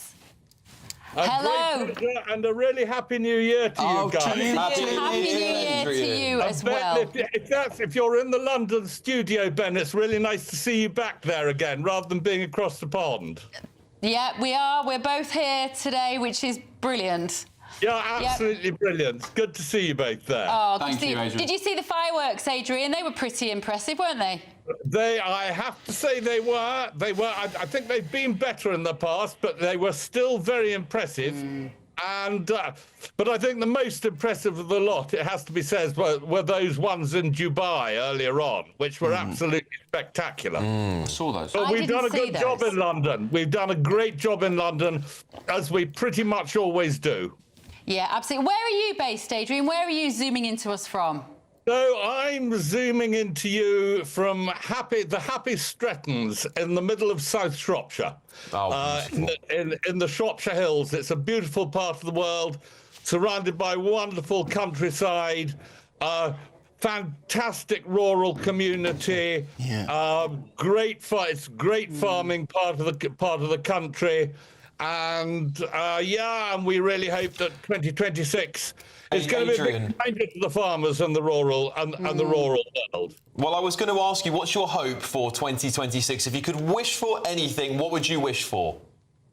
I've got loads of wishes. I think my biggest wish of the lot would be a reversal of socialism in the country.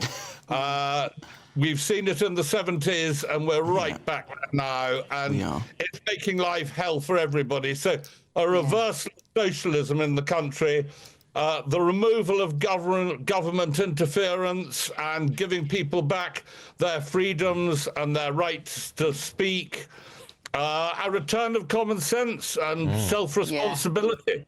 Yeah. Well said. Well said, Adrian. Thanks, Lots of common Adrian. sense. Happy New Year. We wish you all the best for 2026. Thank you so much for joining us. And a happy New Year to you guys too. And I look forward to being on your show, on one of your shows again one of these days. We would love that, definitely, absolutely.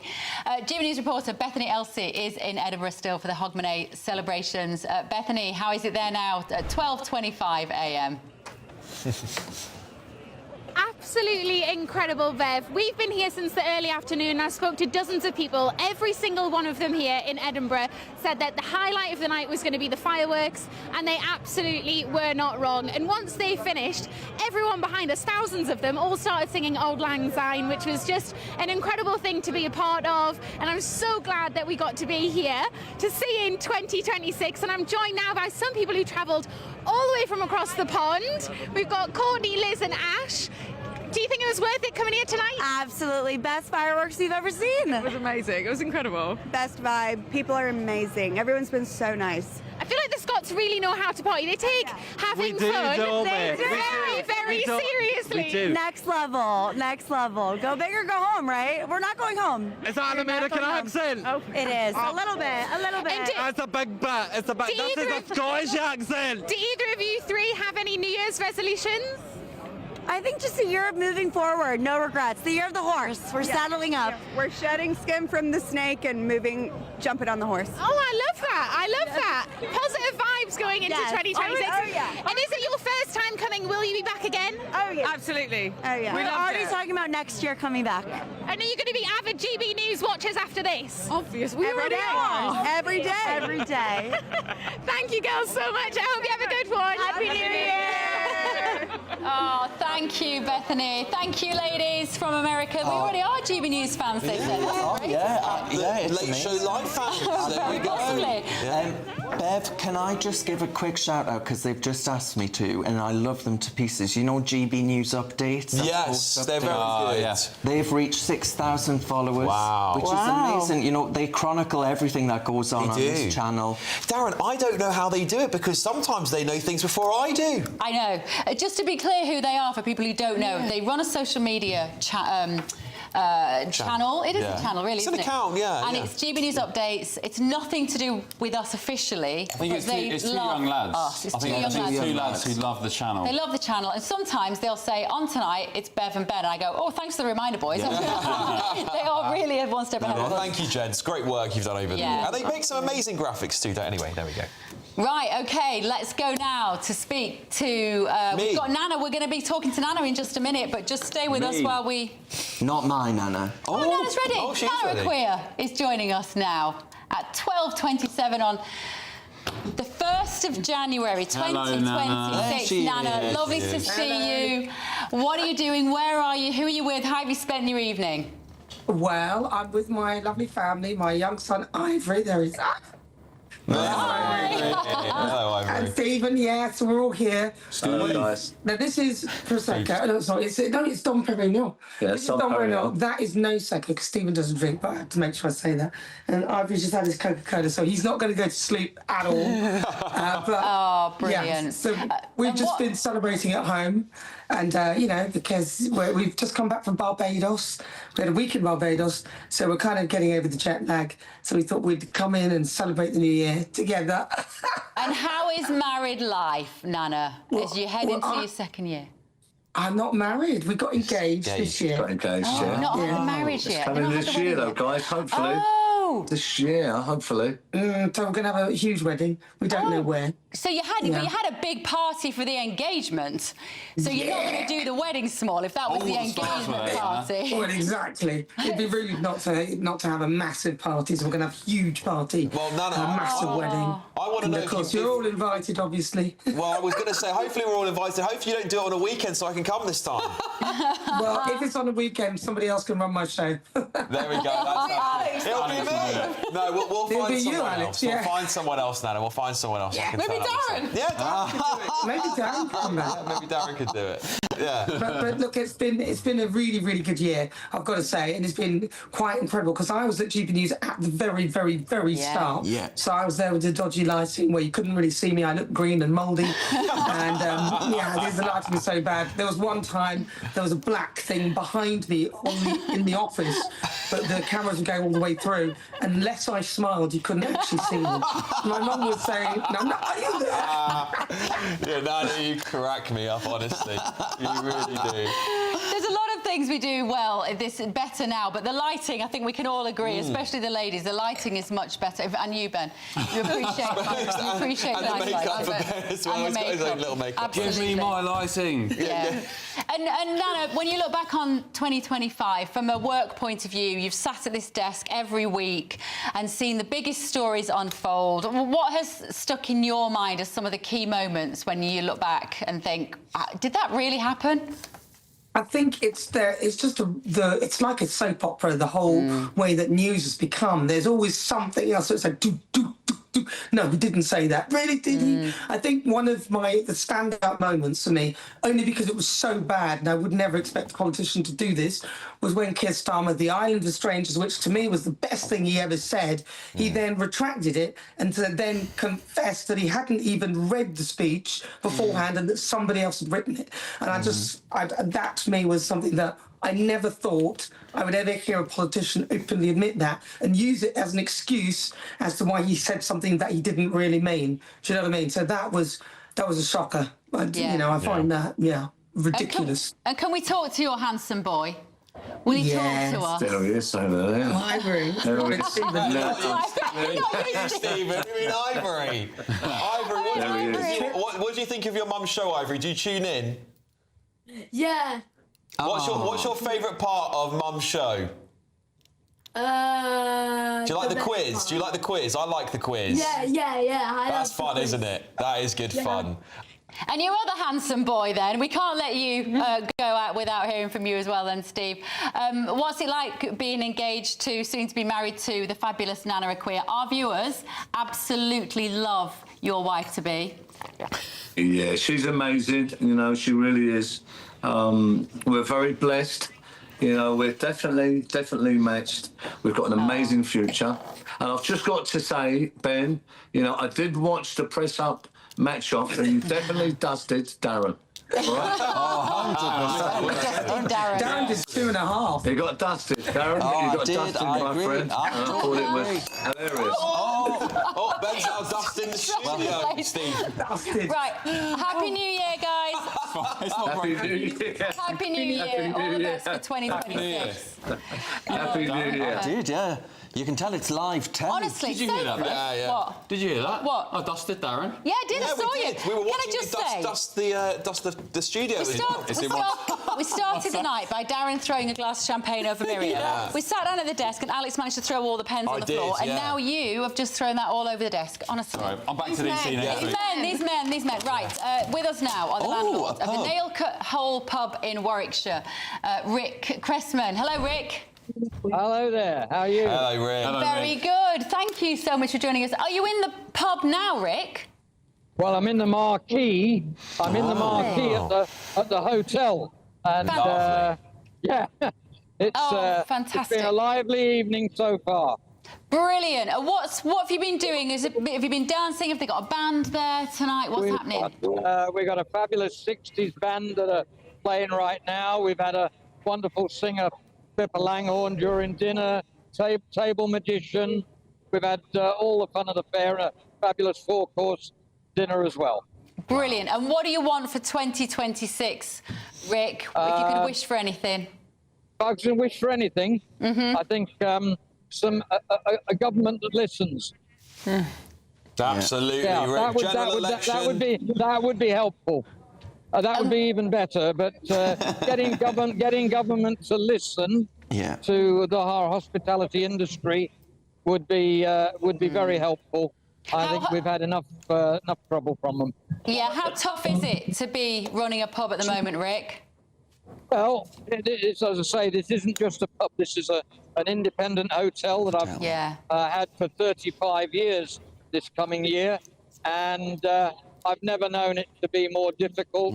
I think from COVID to energy crisis to now 2 very difficult budgets, the whole picture for our industry is being compromised. And I think it's very sad, particularly, that the number of job opportunities for young people are being destroyed by a Labour government. Well, Rick, what's the one thing the British public and GB News viewers can do to support you this year to change that for you?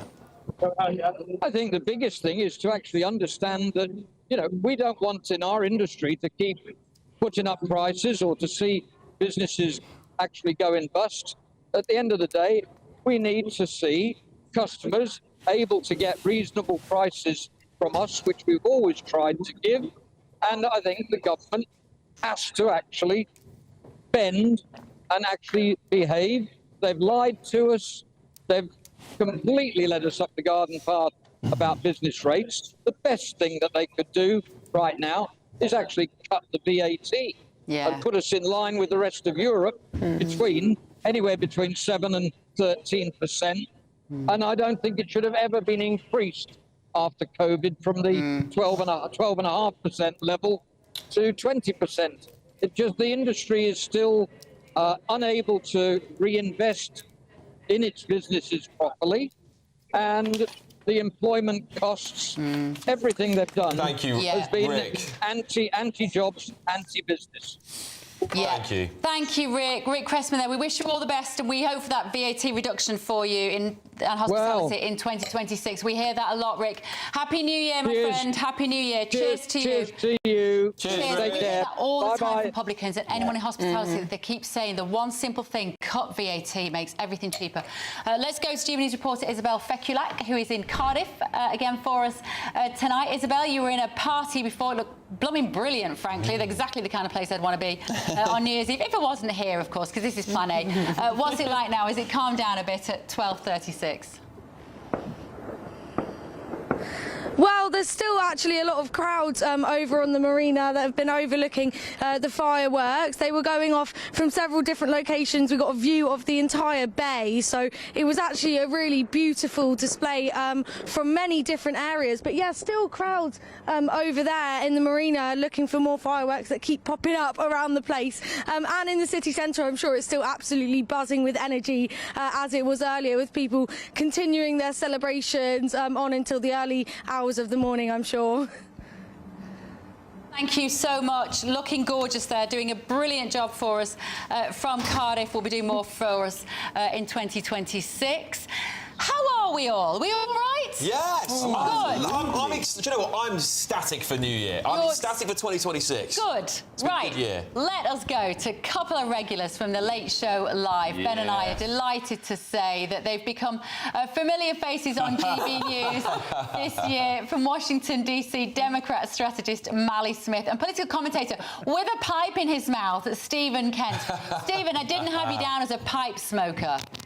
Well, I've been a pipe smoker now for a couple of years, but the New York Times said in their 2026 predictions that pipes are going to make a comeback this year. So people are tired of vapes and they're ready to go back to the old thing. So let's get started. Save some for me when I come next week, Stephen. I'm there. 7th of January. You see, Mally, you liberal progressives, you're trying to push everybody forward, and actually the Conservatives want to go back to some traditional ways and some nice habits that we remember fondly. Stephen can have his pipe as long as they don't take my Diet Coke. We can all have our pipe. But Mally, what's the Democrat position into the next year? What are you going to do to beat President Trump in the midterms? I think we have the answer, which is affordability, affordability, affordability. It has been basically a term that Democrats have been able to use and talk about and really highlight on the fact that inflation has increased under the Trump administration and that folks are unhappy with the economy. Bill Clinton's advisor, James Carville, said it's the economy, stupid. And as much as, things change in politics, things stay the same. It's the economy. So that's something that Democrats are going to focus on. And It's Ben, Mally. Happy New Year. Behave yourself. GDP, last quarter GDP, 4-point-something%. Gas prices, lowest in the last 15 years or so. Well, Ben, we got some other statistics. Unemployment is up. We've had 1 million layoff announcements. And Americans mostly don't federal like workers who did nothing. Well, if you run on that, Ben, the people getting fired are workers who are are not doing anything. I would hope Trump takes your message there, because I think we'll do pretty well in the midterm. One of the things that you're going to have to contend with at some point is you can talk about affordability, until the cows come home. There are two main driving issues in American politics that often get neglected by the Democrats. I'm glad that they've come around on the economy, but the other thing is that we have a 23% drop in motor vehicle thefts in this country. We now have a reported 20% drop in the murder rate, the most historic one-year drop in the murder rate ever, right above robbery, burglary, property crime. Like, everything got better this year in regards to public safety. And at some point, the Republicans are just going to have to keep hammering home that this had everything to do with immigration. Who is the candidate, the Democrat candidate, you might fear the most as a Republican? I think Pete Buttigieg is savvy, and he might never get a single black vote in the entire American South, and that's going to be his main problem to deal with. But I think he is a fantastic communicator, an empathetic communicator, and someone who will be able to trick just enough people to possibly win an election. What you just said then, Stephen, was so interesting about the fact that the crime has gone down, and that cannot be that has to be attributed in some way to the lack of illegal migration on the southern border. I think that's what you were just insinuating then. Mali, when you look at Trump, as much as I know you are not a fan, you cannot take away from him that he has made that look easy, stopping illegal migration, taking it down to a statistical zero for months now. We here in the UK look at that with some sort of fascination and befuddlement that we can't do the same thing. Well, I never understand your guys' immigration problems, because you guys are literally an island, so I don't know why it's not easier for you all. But in regards to the U.S., I do think the Trump administration should get credit for bringing illegal border crossings down to essentially zero. I think the question is, what do we do now with undocumented folks in the country? And I think there's an easy answer that people on the far right don't get and people on the far left don't get, which is we need to provide a pathway to citizenship for those who have been in the community for a long time, who are not violent, who've shown they're good members of the community, while focusing on deporting those who are dangerous. I think that's the middle ground message, because we've seen two polar swings in immigration enforcement. We had the Biden administration, which did not do enough. I was a member of the Biden administration. I can tell you we did not do enough. And then we have the Trump administration, where you have a lot of criticism of ICE. I think there's this middle ground that a lot of Americans would appreciate on immigration. And just briefly before you go, what has the impact of GB News been in Washington, D.C., fellas? You've changed the game entirely. Everybody's speaking the name of GB News in Washington, D.C. It's been so great to have you guys with a bureau in D.C. and covering all the incredible, wild stuff that's happening in D.C. You'll get to see us build an arch. We're going to be competing with Europe for the building of grand arches in Washington, D.C. The Arc de Triomphe. Yeah. You'll get to bear witness. Yeah, absolutely. And Mali, just briefly. Well, I think you guys have been great. In America, we really only knew the BBC until now, and you guys have been a great counterweight, providing a different perspective, so we appreciate it. Oh, thank you. And we appreciate you as well. It's so good to see you guys. I miss you, and we will see you very soon back in See you soon, guys. DC. Happy New Year. And Stephen Kent. Happy New Year, guys. Happy New Year. Right, should we go to Will Godley? Will Godley is live on Hampstead Heath, GB News national reporter. Will? Well, good evening. I've just pulled my earpiece out, but yes, Happy New Year to you. And we are here at Hampstead Heath. The music is in full swing. We've had Sweet Caroline. We are now into the ABBA, going into 2026 strong, with some people now having a good time. You got here just before the fireworks. Did you enjoy them? Yeah, no, it was really good. We saw like loads going on from all sides. It was really good. And you got a blue tongue as well, entering 2026 with a blue tongue. Anna, what about you? You had a good time? Yeah, I've had a great time. It's been really, really good, yeah. Any New Year's resolutions you're thinking about? I want to read more, but about that, that's pretty much it, yeah. And what about you? Oh, I should probably read more, but at the same time, I need to stop procrastinating on my work. That would be a great thing. Well, good luck. It's in 2026. Hope you both enjoy it. Let's come over here. Hello. Thanks for joining us on GB News. How did you enjoy the fireworks? It was really good. We got here like just on time, so it worked out pretty well. And what about 2026? What are you looking forward to? You know, I'm just looking forward to trying a bunch of new things, like first year of uni, so I'm going to do a bunch of different things, going to join a few different clubs and stuff. It's great. Amazing. Well, as you can see, the atmosphere here, lots of people had maybe a little bit too much to drink. Other people, though, having a great time. The music is blaring loudly here. The fireworks finished, but the atmosphere is still going strong. Can you hear me, Will Godley? If you can, and I don't know who your camera person is tonight. No, you can't. But we... Oh, he's lost his earpiece. Never mind. I think maybe we wanted his camera. To talk to Will. We wanted his cameraman to pan around. That was interesting. She's going to university to try lots of things for the first time. I don't think that's on Hampstead I'm Heath. sure she means writing dissertations and getting stuck into school. I wish her all the best with that. Good luck. Right, moving on now. Who are we going to talk to? Bethany again. Bethany in Edinburgh. Hogmanay. Bethany, what's happening there? Hello to you both and Happy New Year. It's officially 2026. Edinburgh's Hogmanay Festival is one of the biggest New Year's Eve celebrations in the world, and you can absolutely see why. Tonight has been magical for me and everybody here. Tens of thousands of people have come to enjoy the street party, the Christmas market, the live music, and of course the fireworks over Edinburgh Castle. People have travelled from all over the world. I've spoken to people tonight from Hong Kong, from New Zealand, Australia, and with me now we've got people from France, from South Africa, and from Darlington. Have you all had a really good time? Yeah, it's been really good. Yeah. What's been the highlight for you? The silent disco. Yeah? Yeah. And what about yourself? The fireworks! Amazing, spectacular. And what Yeah, fireworks? Beautiful. So beautiful, and the ambiance, I don't know in English. The mood, very good. It's so good. The Scots know how to party, don't they? Do you think you'll be coming back? Yes, definitely. Yes, of course. Well, Happy New Year to you all. Thank you so much for speaking to us. Happy New Year. Thank you, Bethany. Fantastic. There in Edinburgh. Oh, she's done such a good job. It looks absolutely freezing. I have to say, I came out and say it was freezing. I'm delighted. Oh, she says it is. Look, she says it is. Absolutely freezing.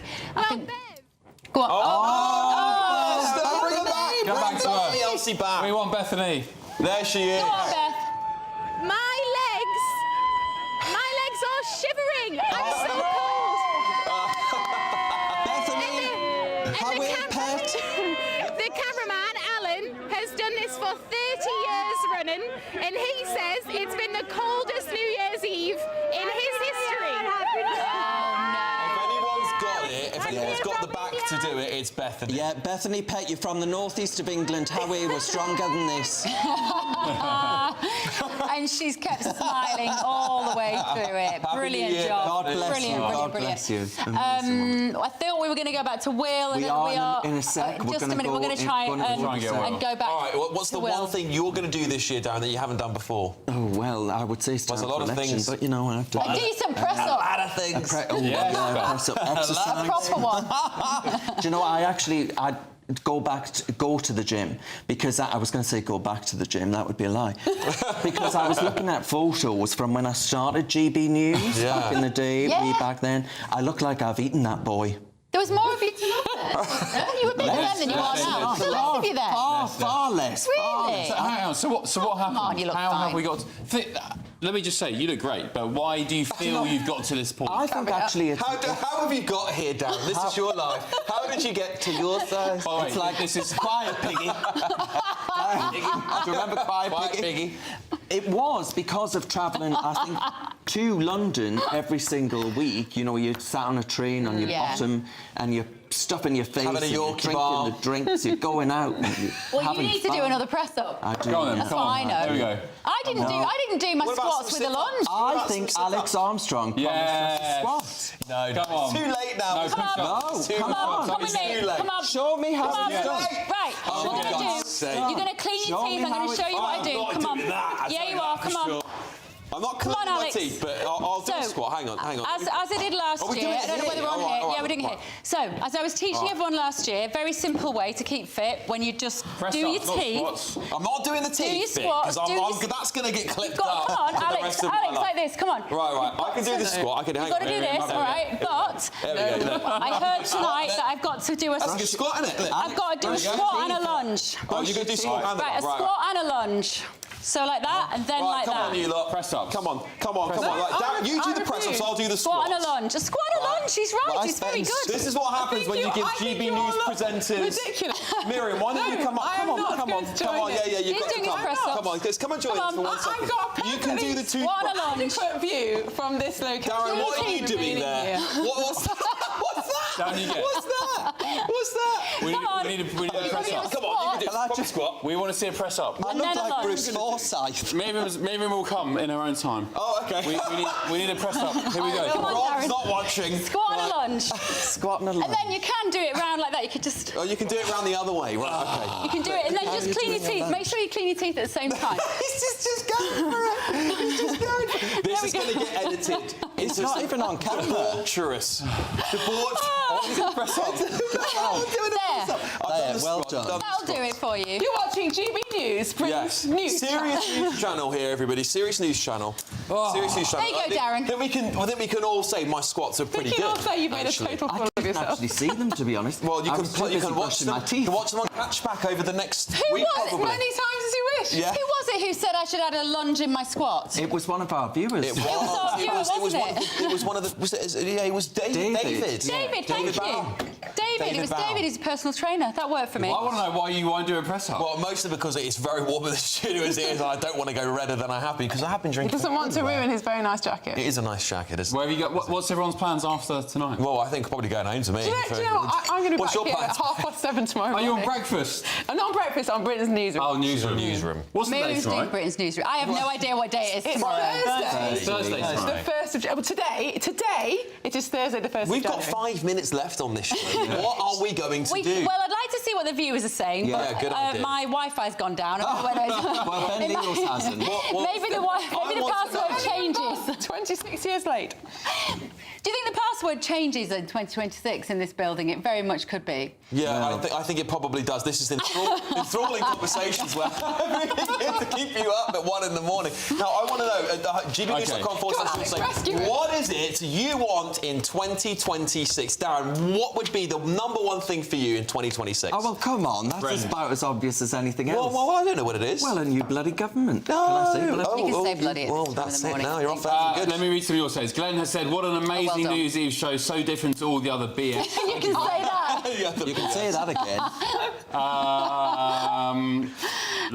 What else? We've got Mandy, Happy New Year, Yorkshire Gent. Question to GB News presenters. Do you regret being on holiday when major news breaks? Yeah, well, I was meant to be here the night that Charlie Kirk was murdered, and it was actually quite happy that I wasn't on air because I think that would be quite a morbid thing to present. It would. Actually. There are times when you go, I'm quite thankful that I wasn't there, actually, because that'd be quite difficult.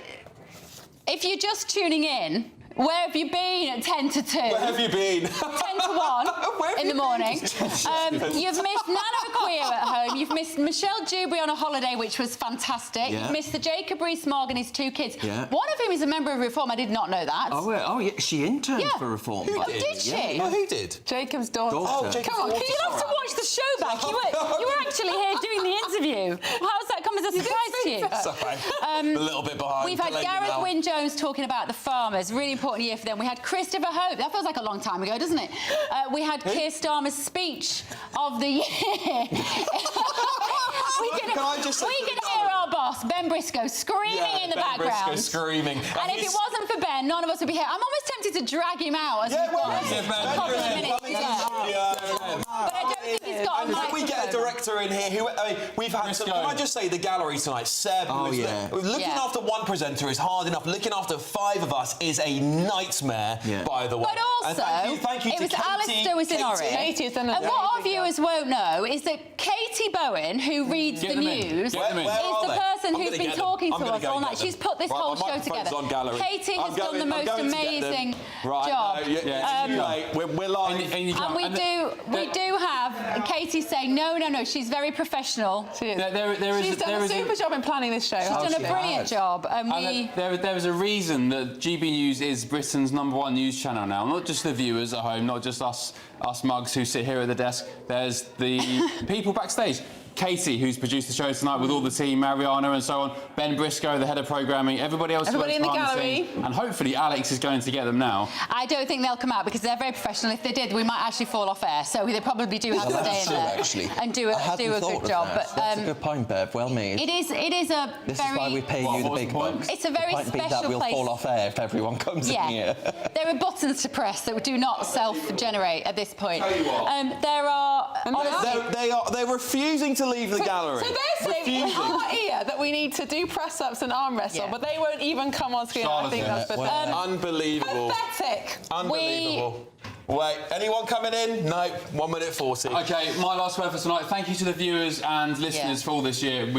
I appreciate you so much. We appreciate you so much. Thank you so much. It's all for you. Your loyalty is appreciated, and we love you very much. Happy New Year to you, and we'll see you. And it is a family. GB News genuinely is a family, and we even let the black sheeps come back from time to time, like Darren Grimes. We let the family come back and sit down at the table with us. And it's got to be a year. Reunite us. I just want it to be a year where people feel they can talk honestly with their friends, with their family, without fear of upsetting people. It should be the year of free speech, I hope.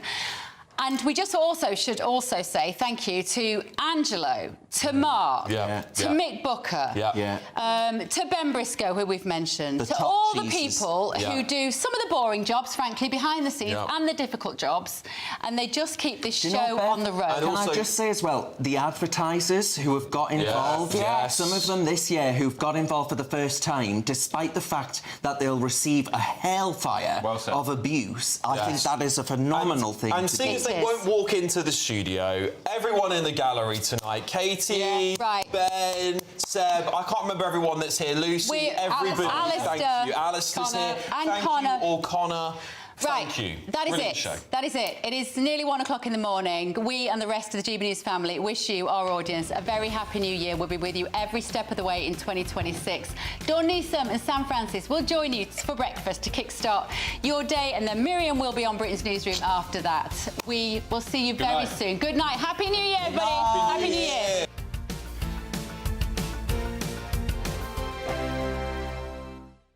Bold. They are under no illusion. Ray, are you a human trafficker? Boundless. I've had enough of the nonsense, and I'm not afraid to say it.